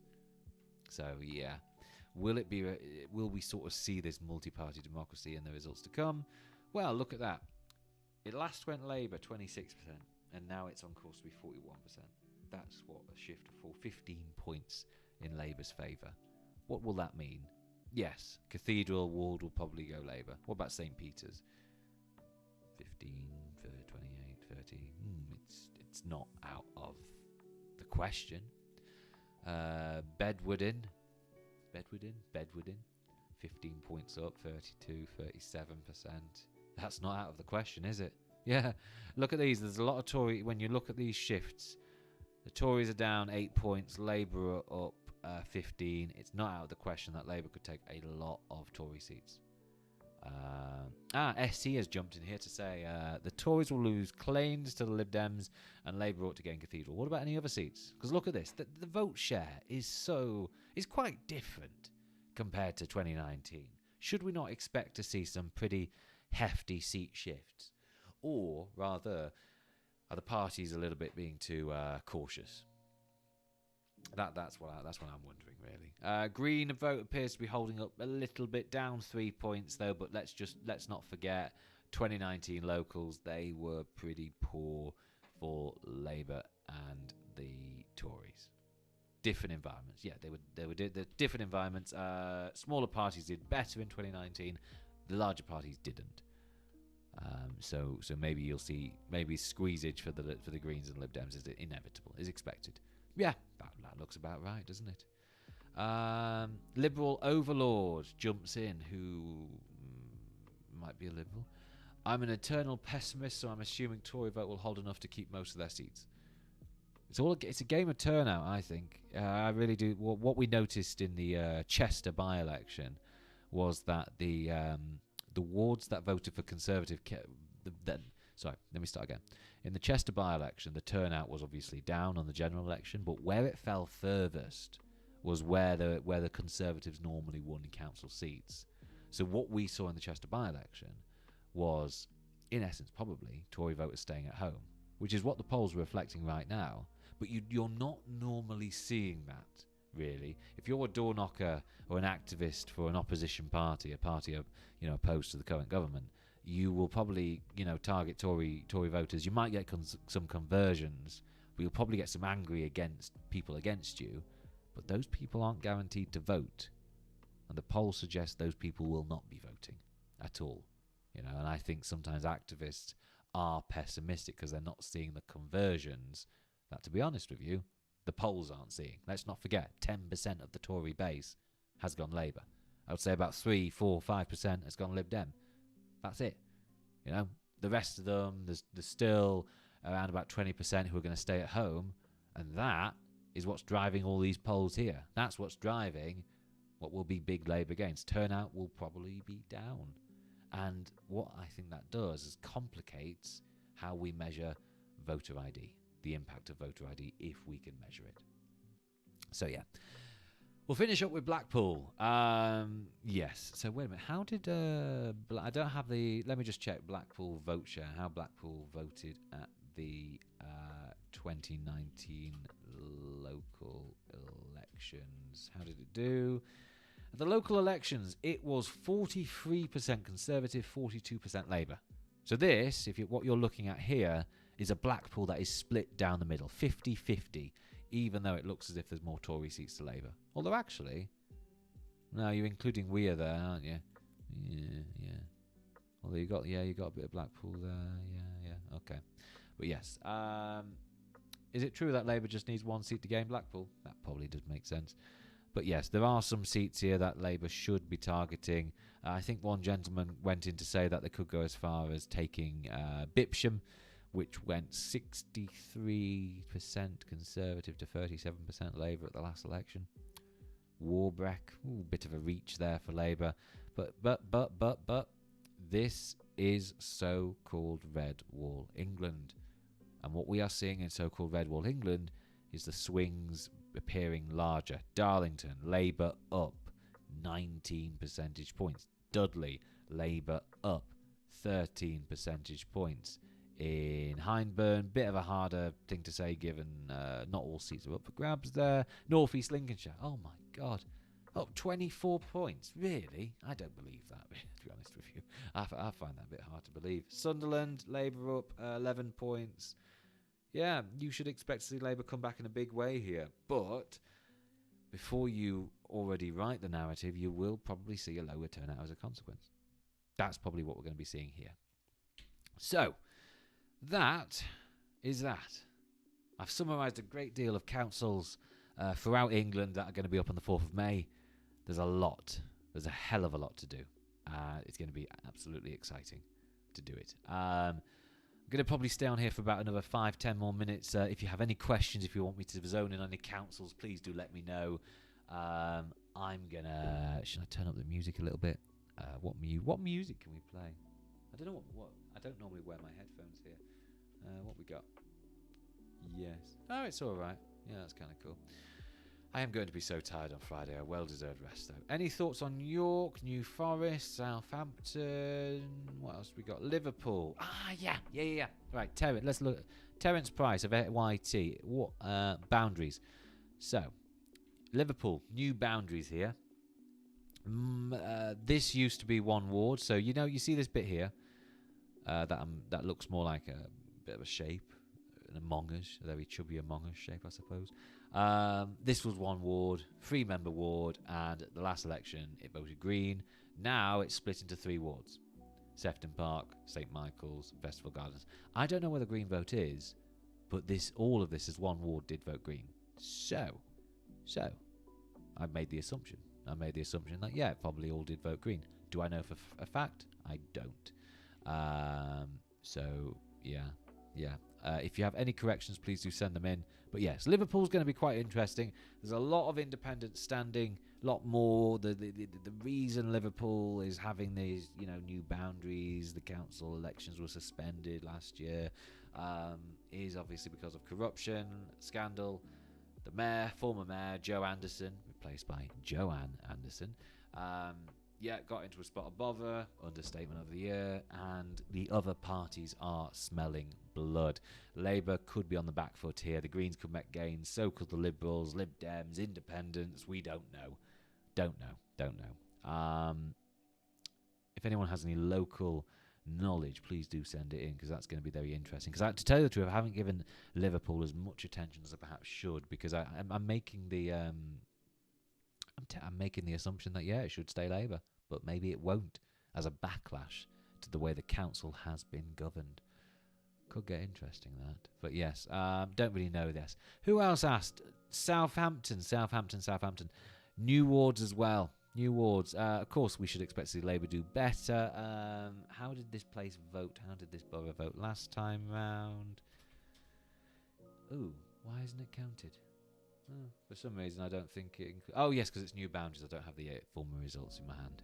Okay, but yeah. No, we should expect to see Labour gains. This covers 2 parliamentary constituencies that Labour definitely does need to win. It's a bit like Swindon in that it's got its fair share of commuters, people who move around. I think it's getting a little bit more affluent. Is it changing a bit? But anyway, yeah, Labour, we should expect to see Labour gains. Who's this? Who's jumping in? What we got here? Bassett ward could go Lib Dem, says Liberal Overlord. Lib Dems will win Bassett. Portswood and Coxford could go Green. What's that? Where's Portswood and Coxford? I don't know. Some people are asking about different councils. Canterbury. Someone asked about Canterbury because they're a candidate there. Oh God, this is when I get a little bit nervous, because I'm like, what am I going to put my foot in it? I probably am going to put my foot in it. So, what we got here? Obviously, you've got the incumbent MP, Rosie Duffield, who's got in a bit of controversy with the Labour Party nationally, but I understand the Labour Party locally is very enamoured with her. I was talking to some organisers, I suppose, organisers for the local Labour Party in Canterbury, and they did say that one of the, what contributed to their surprise win in 2017, the gain from the Conservatives, was that UKIP vote. If we can, Canterbury constituency, that UKIP vote in Canterbury very much went to Labour. 14%. 7,000 voters. Yeah, that's interesting. Yeah, that could be quite interesting stuff. But yeah, Melt's just a paper candidate. It's okay. Rest, though, is doing very well locally when we distance herself, though. Oh, sorry, I'm just going to read out these. So, the ice cream melt is standing in Chesterfield Ward. Where's Chesterfield Ward? Why am I not doing this? And what candidate, what party are you standing for, sir? Where's Chesterfield Ward? Chesterfield, look at that. Conservative 53%, Lib Dem 17, Labour 16, Green 15. Who are you standing for? Labour. Yeah, you're a paper candidate, aren't you? There, that makes sense. Although Whitstable, what could happen in Whitstable? Could you see some changes in Whitstable? Tankerton, look at that. Bit of a, ooh, that's a freeway, that. Could be interesting. There's Swale Cliff. Ooh, yes. Definitely doable, that, isn't it? All of you could see some Labour gains along the, what would that, the Thames coast. Is this still estuary England? It's not really, is it? The Kent coast. Yeah, it's pretty much that. Herne Bay, which, does that include North Thanet? I think it used to. The new seat doesn't, does it? So what we're getting, I'm going to read some things from the ice cream melt, who's standing as a candidate here in this part of the world. What could I say? What can I read? The Tory council leader is also standing there, and he's really unpopular from what we know. So Chesterfield. We should get Swale Cliff. A friend of mine is standing in Surrey, and he's very likely to win. So, according to a local on the ground, Labour should be very confident about getting Swale Cliff, and it went Conservative by 16 points at the last election. So when you think of it like that, 16-point Tory majorities, maybe Tories are in trouble there. What else we got? Surrey. Where's Surrey? Where we go? Sea Salter. Sea Salter. I like that. That's such a lovely name. Sea Salter. I'd hazard a guess that the 2015 UKIP vote was very much an anti-Tory and all the above vote, hence the swing to Labour, and that's pure speculation. Maybe. That's what probably gave Rosie Duffield a large majority, and probably has kept her going. And maybe it's stymied the Tory re-advance in 2019. Herne Bay is in North Thanet, but Canterbury District is very safe Tory. Green gained in Gorrell at the by-election and went close at Swale Cliff by-elections. I don't have that to hand, or I think that was 21. But yeah, no, we could expect to see some Labour gains outside of Canterbury, although maybe there's possible. Although maybe the Lib Dems or Greens might want to have a go there. What about Lib Dem seats? Ooh, look at that. Westgate Ward. Labour won it in 2021 in a by-election there. Yeah, that looks like quite a tight fight. Lib Dems could be in trouble. Blean Forest. Lib Dem 26%, Tories 24%, Labour 19%. Very split. And it's quite a rural ward as well. Very interesting stuff, that. Ice Cream Melt says Labour have been going after Westgate too. So where's Westgate? Yes, Westgate speaks for itself. It's in the city bit. Yes, Canterbury could be interesting. Labour gains probably both in Canterbury and outside.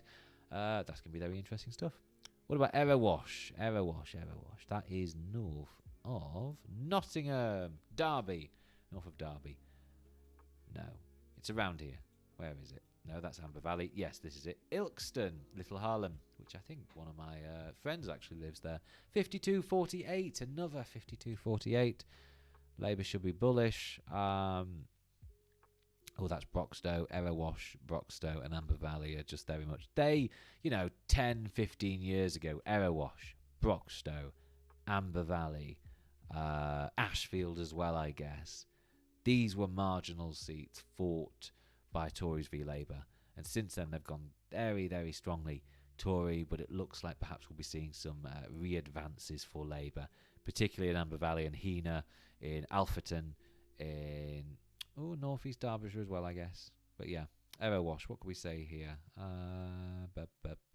So Erewash is to the east of Derby, which is where we do have some Reform Party candidates who may be likely to win. Yes, as the ice cream melt serves, Erewash is still quite marginal. A lot of Con v Lab fights. Yeah. All I can say is that that's going to be quite interesting. What else have we got here? It's going to get there. It's York. I always find York quite interesting because where the Lib Dems did very, very well in the 2019 locals. And the question is, can they sustain that? Because if they can't sustain that, they will be losing seats, but they will be losing them to the Conservatives. So rural West York, Tories could pick that up, but it's a bit of an ask. Haxby and Wigington, unlikely. Strensall, also unlikely. What about Fulford and Heslington? Oh, God, yeah. What about this one? Derwent, Copmanthorpe, Bishopthorpe. Here. Yeah, look at all this. They've just built up these massive majorities. It's impressive, really. Can't deny it, what the York Lib Dems have done or did in 2019. Absolutely impressive stuff. Well done to them for that. And in the inner city, you've got some Labour Green marginals, Guildhall ward, which includes the Cathedral, Green 44%, Labour 35%. That's going to be interesting whether it stays that way, because we are seeing some Green slip back elsewhere. What about Fishergate ward? That seems like to be the safe Green ward there. What about here? Hull Road, Greens are in second place in a Labour seat. Also as well, Heworth. What a name. Heworth ward. Greens are in second place as well. Clifton, also the Greens in second place. Holgate, also the Greens in second place. Micklegate, the Greens could be targeting that. Also the Greens in second place. Acomb, the Tories are in second place. That's very good. Very interesting. Yes, York, I think, this is the thing. We're looking at election results which could be an enigma as opposed to a rule. The exception rather than the rule. And how it voted, how it split in the 2019 locals is this. It went 32% Lib Dem, 26% Labour, 18% Green and 16% Tory. The Tories came fourth in York in terms of votes. 7% for independents as well. Yeah. It's very chaotic, and I don't know whether it is exception or rule. I don't know whether we could see Tory recoveries here or not. Don't know. It's very, very interesting. But yes, I think we are getting close to almost 2 hours of recording, and I should let you know what is the content plan for the weekend. So, Monday. Turns out it's a bank holiday, but it's not a bank holiday if you're standing for election. I'm still door knocking. But Monday, Tuesday, Wednesday, Thursday, I'm going to put out a few pieces about how much we can read into these local elections and all the rest of it. We do have a YouTube video now out, available on the New Statesman YouTube channel. It was where I popped to Birkenhead, to Stoke-on-Trent, and to a quite lovely village outside of the Wirral. Actually, shall I do that? We'll finish off with my little tour of regional England. So, for those unaware, I live in Chester, and I got my cameraman all the way from the south to come on a train up to the north, or come to Chester, get in a car, and take me over here to the Wirral. And here I met with Green candidates on New Ferry, Rock Ferry, and Birkenhead, and I was talking about, like, what are your plans? What are you aiming for? What are you doing?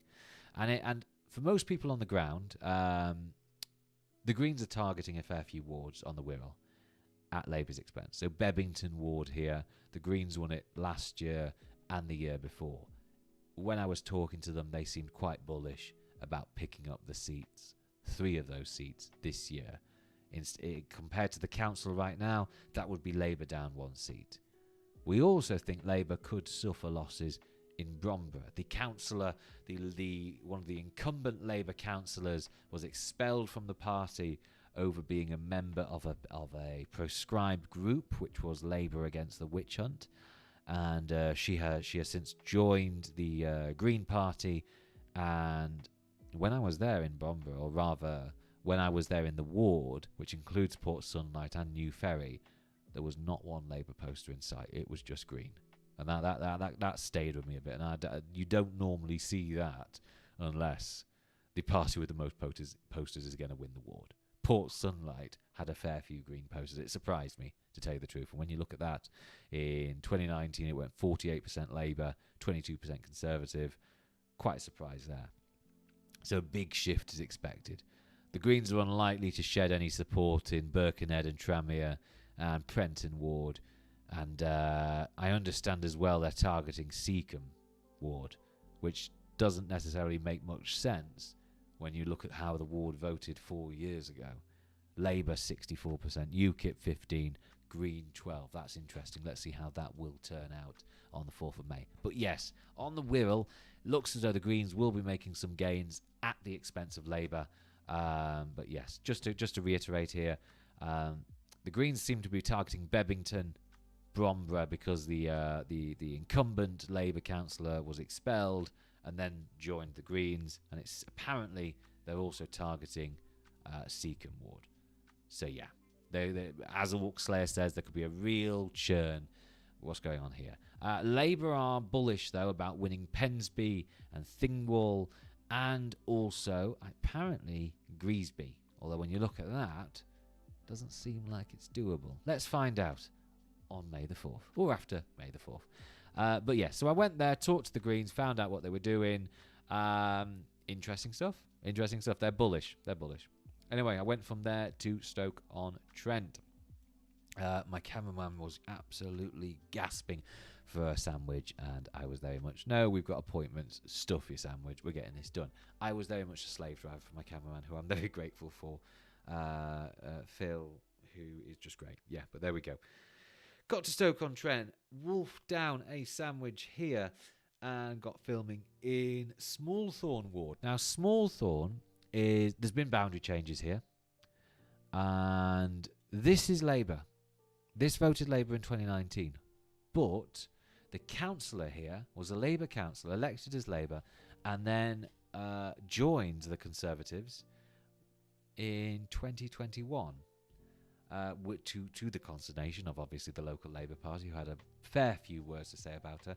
But yes, I joined some Labour candidates and canvassers campaigning in Smallthorne ward to just see like what they were saying, and they're quite bullish as well, but they're also a bit cautious about saying things. If you want to talk about candidates prepared for the media, Labour's candidates appear most prepared for the media.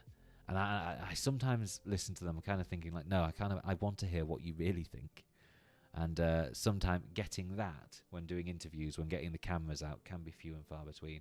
I just want to see a bit of humanity sometimes from candidates. But no, there were good people here, and they are bullish, but quietly, how could I put it? They think they could still, not gain everything, maybe. So there's that. Local city independents are falling back, maybe to Labour's benefit or even the Tories' benefit. We don't know.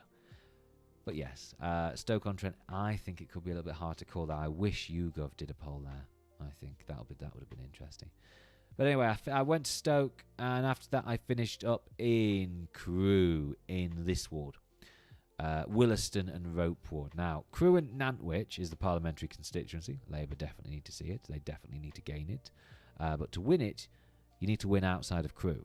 And so where better place to go than outside of Crewe? And I went to Williston and Rope ward, which the Conservative candidate, Councillor Gage, won with 44% of the votes to Labour's 33%. And I put it to him that, 10-point majority. This is pretty much marginal. National polls would imply you already lost. And he sort of, I don't know, I don't want to say bullish is the wrong word, because he was not bullish. I'll say that for a fact. He was very much talking about, when I met him, he was door knocking already. He was door knocking on his own, and bless him, credit to him for trying that, because I think anyone who door knocks on their own is like, good people. They're going out, they're doing their bit, and credit to him for that. He was going hard on really local issues. National issues doesn't appear to be an issue. Apparently, when he was knocking doors, he said to me that no one is bringing up national issues, which is not what Labour candidates say when they go door knocking, but it is in a way what Green candidates say. It's very interesting that it seems as though Labour's surge is coming from national issues, but it's the Greens' presence in certain parts of the Wirral, and it might be Tories holding on. That might come down just to local issues. Going to be interesting, but the national numbers would imply Councillor Gage is in trouble in Williston and Rope Ward here in the Cruitt-Nantwich constituency. But at any rate, for Labour to win Cruitt-Nantwich, they need to not just win in Crewe, they need to win Shavington, Williston and Wisterson, which is, I drove through there, and immediately after I had an absolutely wonderful curry. So, yeah, that's pretty much it. And it was after that myself and the cameraman parted ways, and I took the train back to Chester. A day recording done. That was a very exhausting day, I'll tell you that for a fact. But yes, Crewe and Nantwich, definitely want to keep an eye out for what happens in Cheshire East. It's going to be interesting. Cheshire West as well, but I don't feel right to talk about it because obviously I'm a candidate. But yes, Cheshire West will always be interesting, and if you want to catch my views on that, you can do so by probably following my candidate page, but I don't really want to go into that. My God, there's a lot to go through still, and we're coming up to 2 hours. I think on Wednesday and on Thursday and on Friday, on Saturday, I'm probably going to do a fair bit of streaming. Probably come back here and we'll have a conversation there. There's a lot to talk about. There's far too much to go through, and this is why I always say I wonder if I've overcomplicated things a bit too much, because there are narratives to talk about here. You do need to see Labour doing well in Commuterville, England. You do need to see the so-called Red Wall hold firm for Labour. You do need to see the blue wall slip away from Rishi Sunak, and then that will be what the polls are saying to us right now. But there are local factors to consider. There is the fact that the Greens are making inroads in Labour-held Wirral. They have been running, or rather representing, the centre of Birkenhead.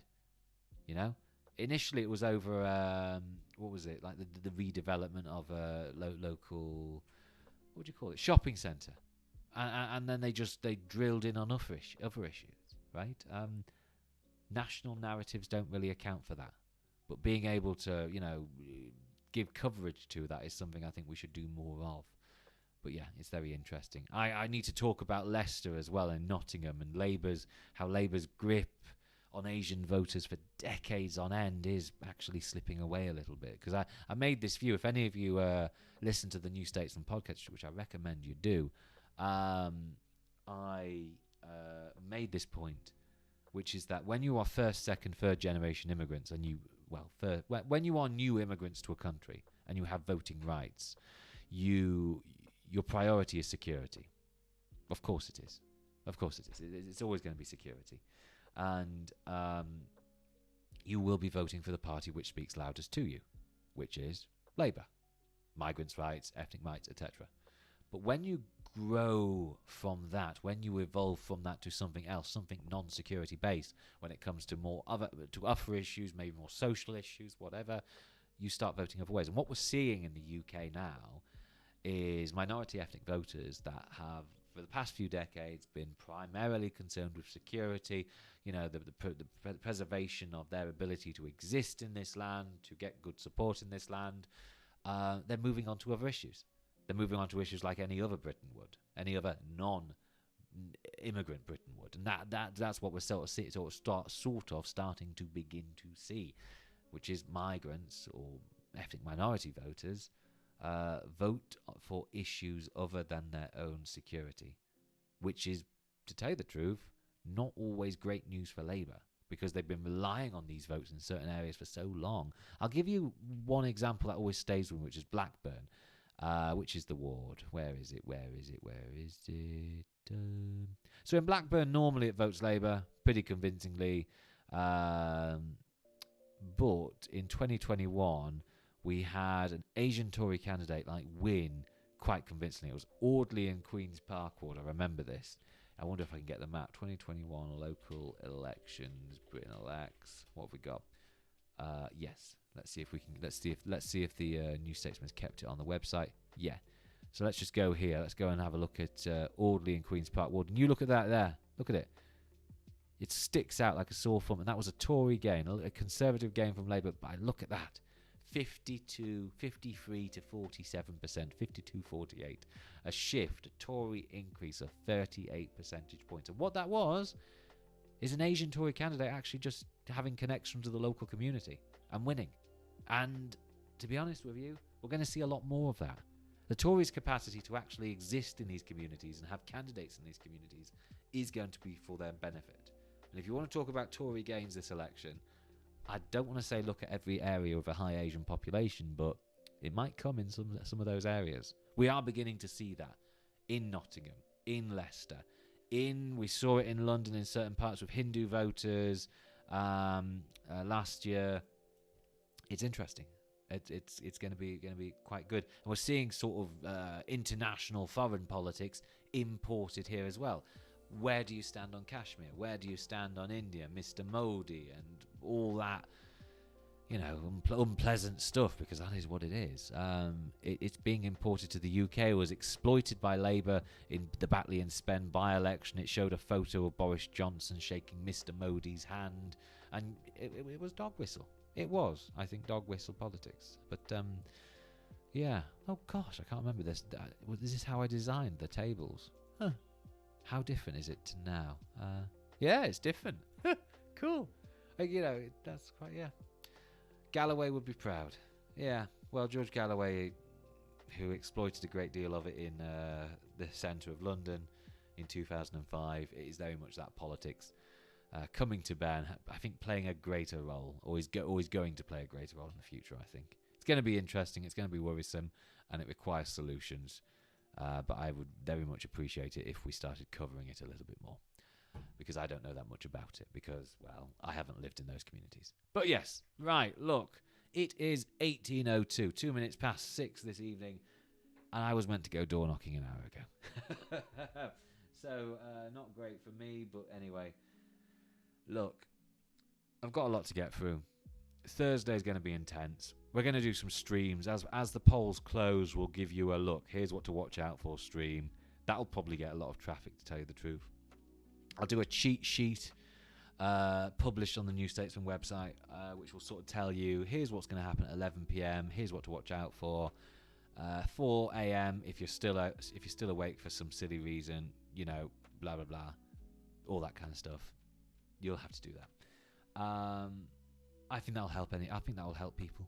Because, hey, look, you just woke up at 9 a.m. Check this article, and it says, yeah, at this time you should probably expect to get results from this place, and so on and so forth. It might be interesting. It might work. It might not. Let's find out. But yeah, there are 25,000 candidates, 8,000 seats, 4,000 wards. This is just as big as last year, by the way, but it's not the biggest. I don't think. I think 2015 was bigger. Can't remember. But anyway, look, next year's local elections won't be as big as this, because it will be county council seats and a fair few metropolitan councils, but not all of them. Oh, of course, you'll have the GLA as well. You have London up. But yeah, this, I made this point in the New Statesman video. This is the first test for Rishi Sunak as Prime Minister. It's the public's first referendum in him, or rather England's first referendum on him. And it does present major challenges for the Tories on the outskirts of London, in the Surrey seats they have been representing for a great deal of time. It also is a test, there are also challenges in Commuterville, England, in Swindon, in Stevenage, in Rugby, in Milton Keynes, on the outskirts of Bristol. And, of course, you have the so-called Red Wall up for grabs as well. You have Walsall, you have Grimsby, you have Dudley, you have Accrington, you have Burnley, you have Blackpool. This is all interesting. And the way we cover it is paramount. And so to focus on net seat changes compared to 2019, in the middle of the Brexit wars, when the Tories and Labour were tied on 31%, when the Lib Dems were, you know, resplendent and the Greens were resurgent and the Brexit Party wasn't standing but UKIP were. I think making net seat changes is not a helpful metric at all. But it's easy. And so if you're a journalist looking for an easy job, do that. But I don't think it's helpful or accurate or necessarily an accurate reporting of what's going on the ground. Focus on, you know, how votes turned out. You know, you could have no seat changes in, oh God, where could you do? You could have no seat changes in Oxfordshire, but if you counted up all the votes, the Lib Dems would dominate. You could have no seat changes in East Cambridgeshire, but if you counted up all the votes, it would be neck and neck between the Lib Dems and the Tories. You could have no seat changes in, oh God, Jacob Rees-Mogg's backyard. But if you counted up all the votes, the Lib Dems would come out ahead, and the Tories should be worried about that. This is why net seat changes aren't a helpful metric at all, I don't think, in my view. I don't think it's particularly good. So you've got to take in all seat changes. You've got to take in all, not just seat change. You've got to take in vote share. You've got to do everything else. It's going to be a lot of work, but it's absolutely key you pay attention to it. So there we go. That concludes the last Sunday stream before the 4th of May local elections with myself, Ben Walker, as your host. This has been wonderful to do. My goodness me, though. It has exhausted my voice, so I'm going to drink a fair bit of water. I'm going to probably have a lie down, and then I might go outside and do some deliveries. But I don't know. I don't know if door knocking at 6 p.m. on a Sunday is the right thing to do there. I'm a bit mixed on that, but anyway. And particularly as well, we got bank holiday tomorrow. Would you go door knocking on a bank holiday Monday? I'm mixed. I'm told I should, but yeah, I'm mixed on it. But there we go. Look. Thank you very much for joining us. My name has been Ben Walker. This is perhaps, you know, it's a joy to have a job where you can do your hobby. This is great. You know, I have a great passion towards this kind of stuff. Reporting on, you know, what Britain thinks and why it thinks the way it thinks, why I focus on the polls is absolutely brilliant. My parents don't vote. I don't come from a necessarily politicized background. And so, you know, when people talk of left behind Britain, I do actually kind of think of me and my family, even though I'm very logged on, very online, and I'm standing as a candidate. So I'm not left behind in a way, and I have a decent paying job. So, but I came from being left behind. So covering this is both in a way quite personal, but also just absolutely brilliant. And I love doing it, and it's great. But yes, look, this concludes the stream. We will be back probably on Wednesday, definitely on Thursday, to just talk through a few extra things, what to watch out for. And of course, we'll be taking all your questions all the way. If you have any opinions on how this went, please do let me know by @ing myself, BNH Walker, on twitter.com, or going to Britain Elects and giving your views there. But I'll let you know, we don't normally, I don't normally check the comments section of Britain Elects because it's very, there's a lot of it. So yeah, that's fascinating. Sometimes I just go on this map myself and have a look, and I'm kind of interested. Berry Ward, look at all this. This is Bolton, new boundaries, local independence there. Oh no, not Bolton. That's Bolton. Yeah. Right then. Thank you very much for joining us. It's been great. We will see you another time. It's been Britain Elects, and that's it. All the best.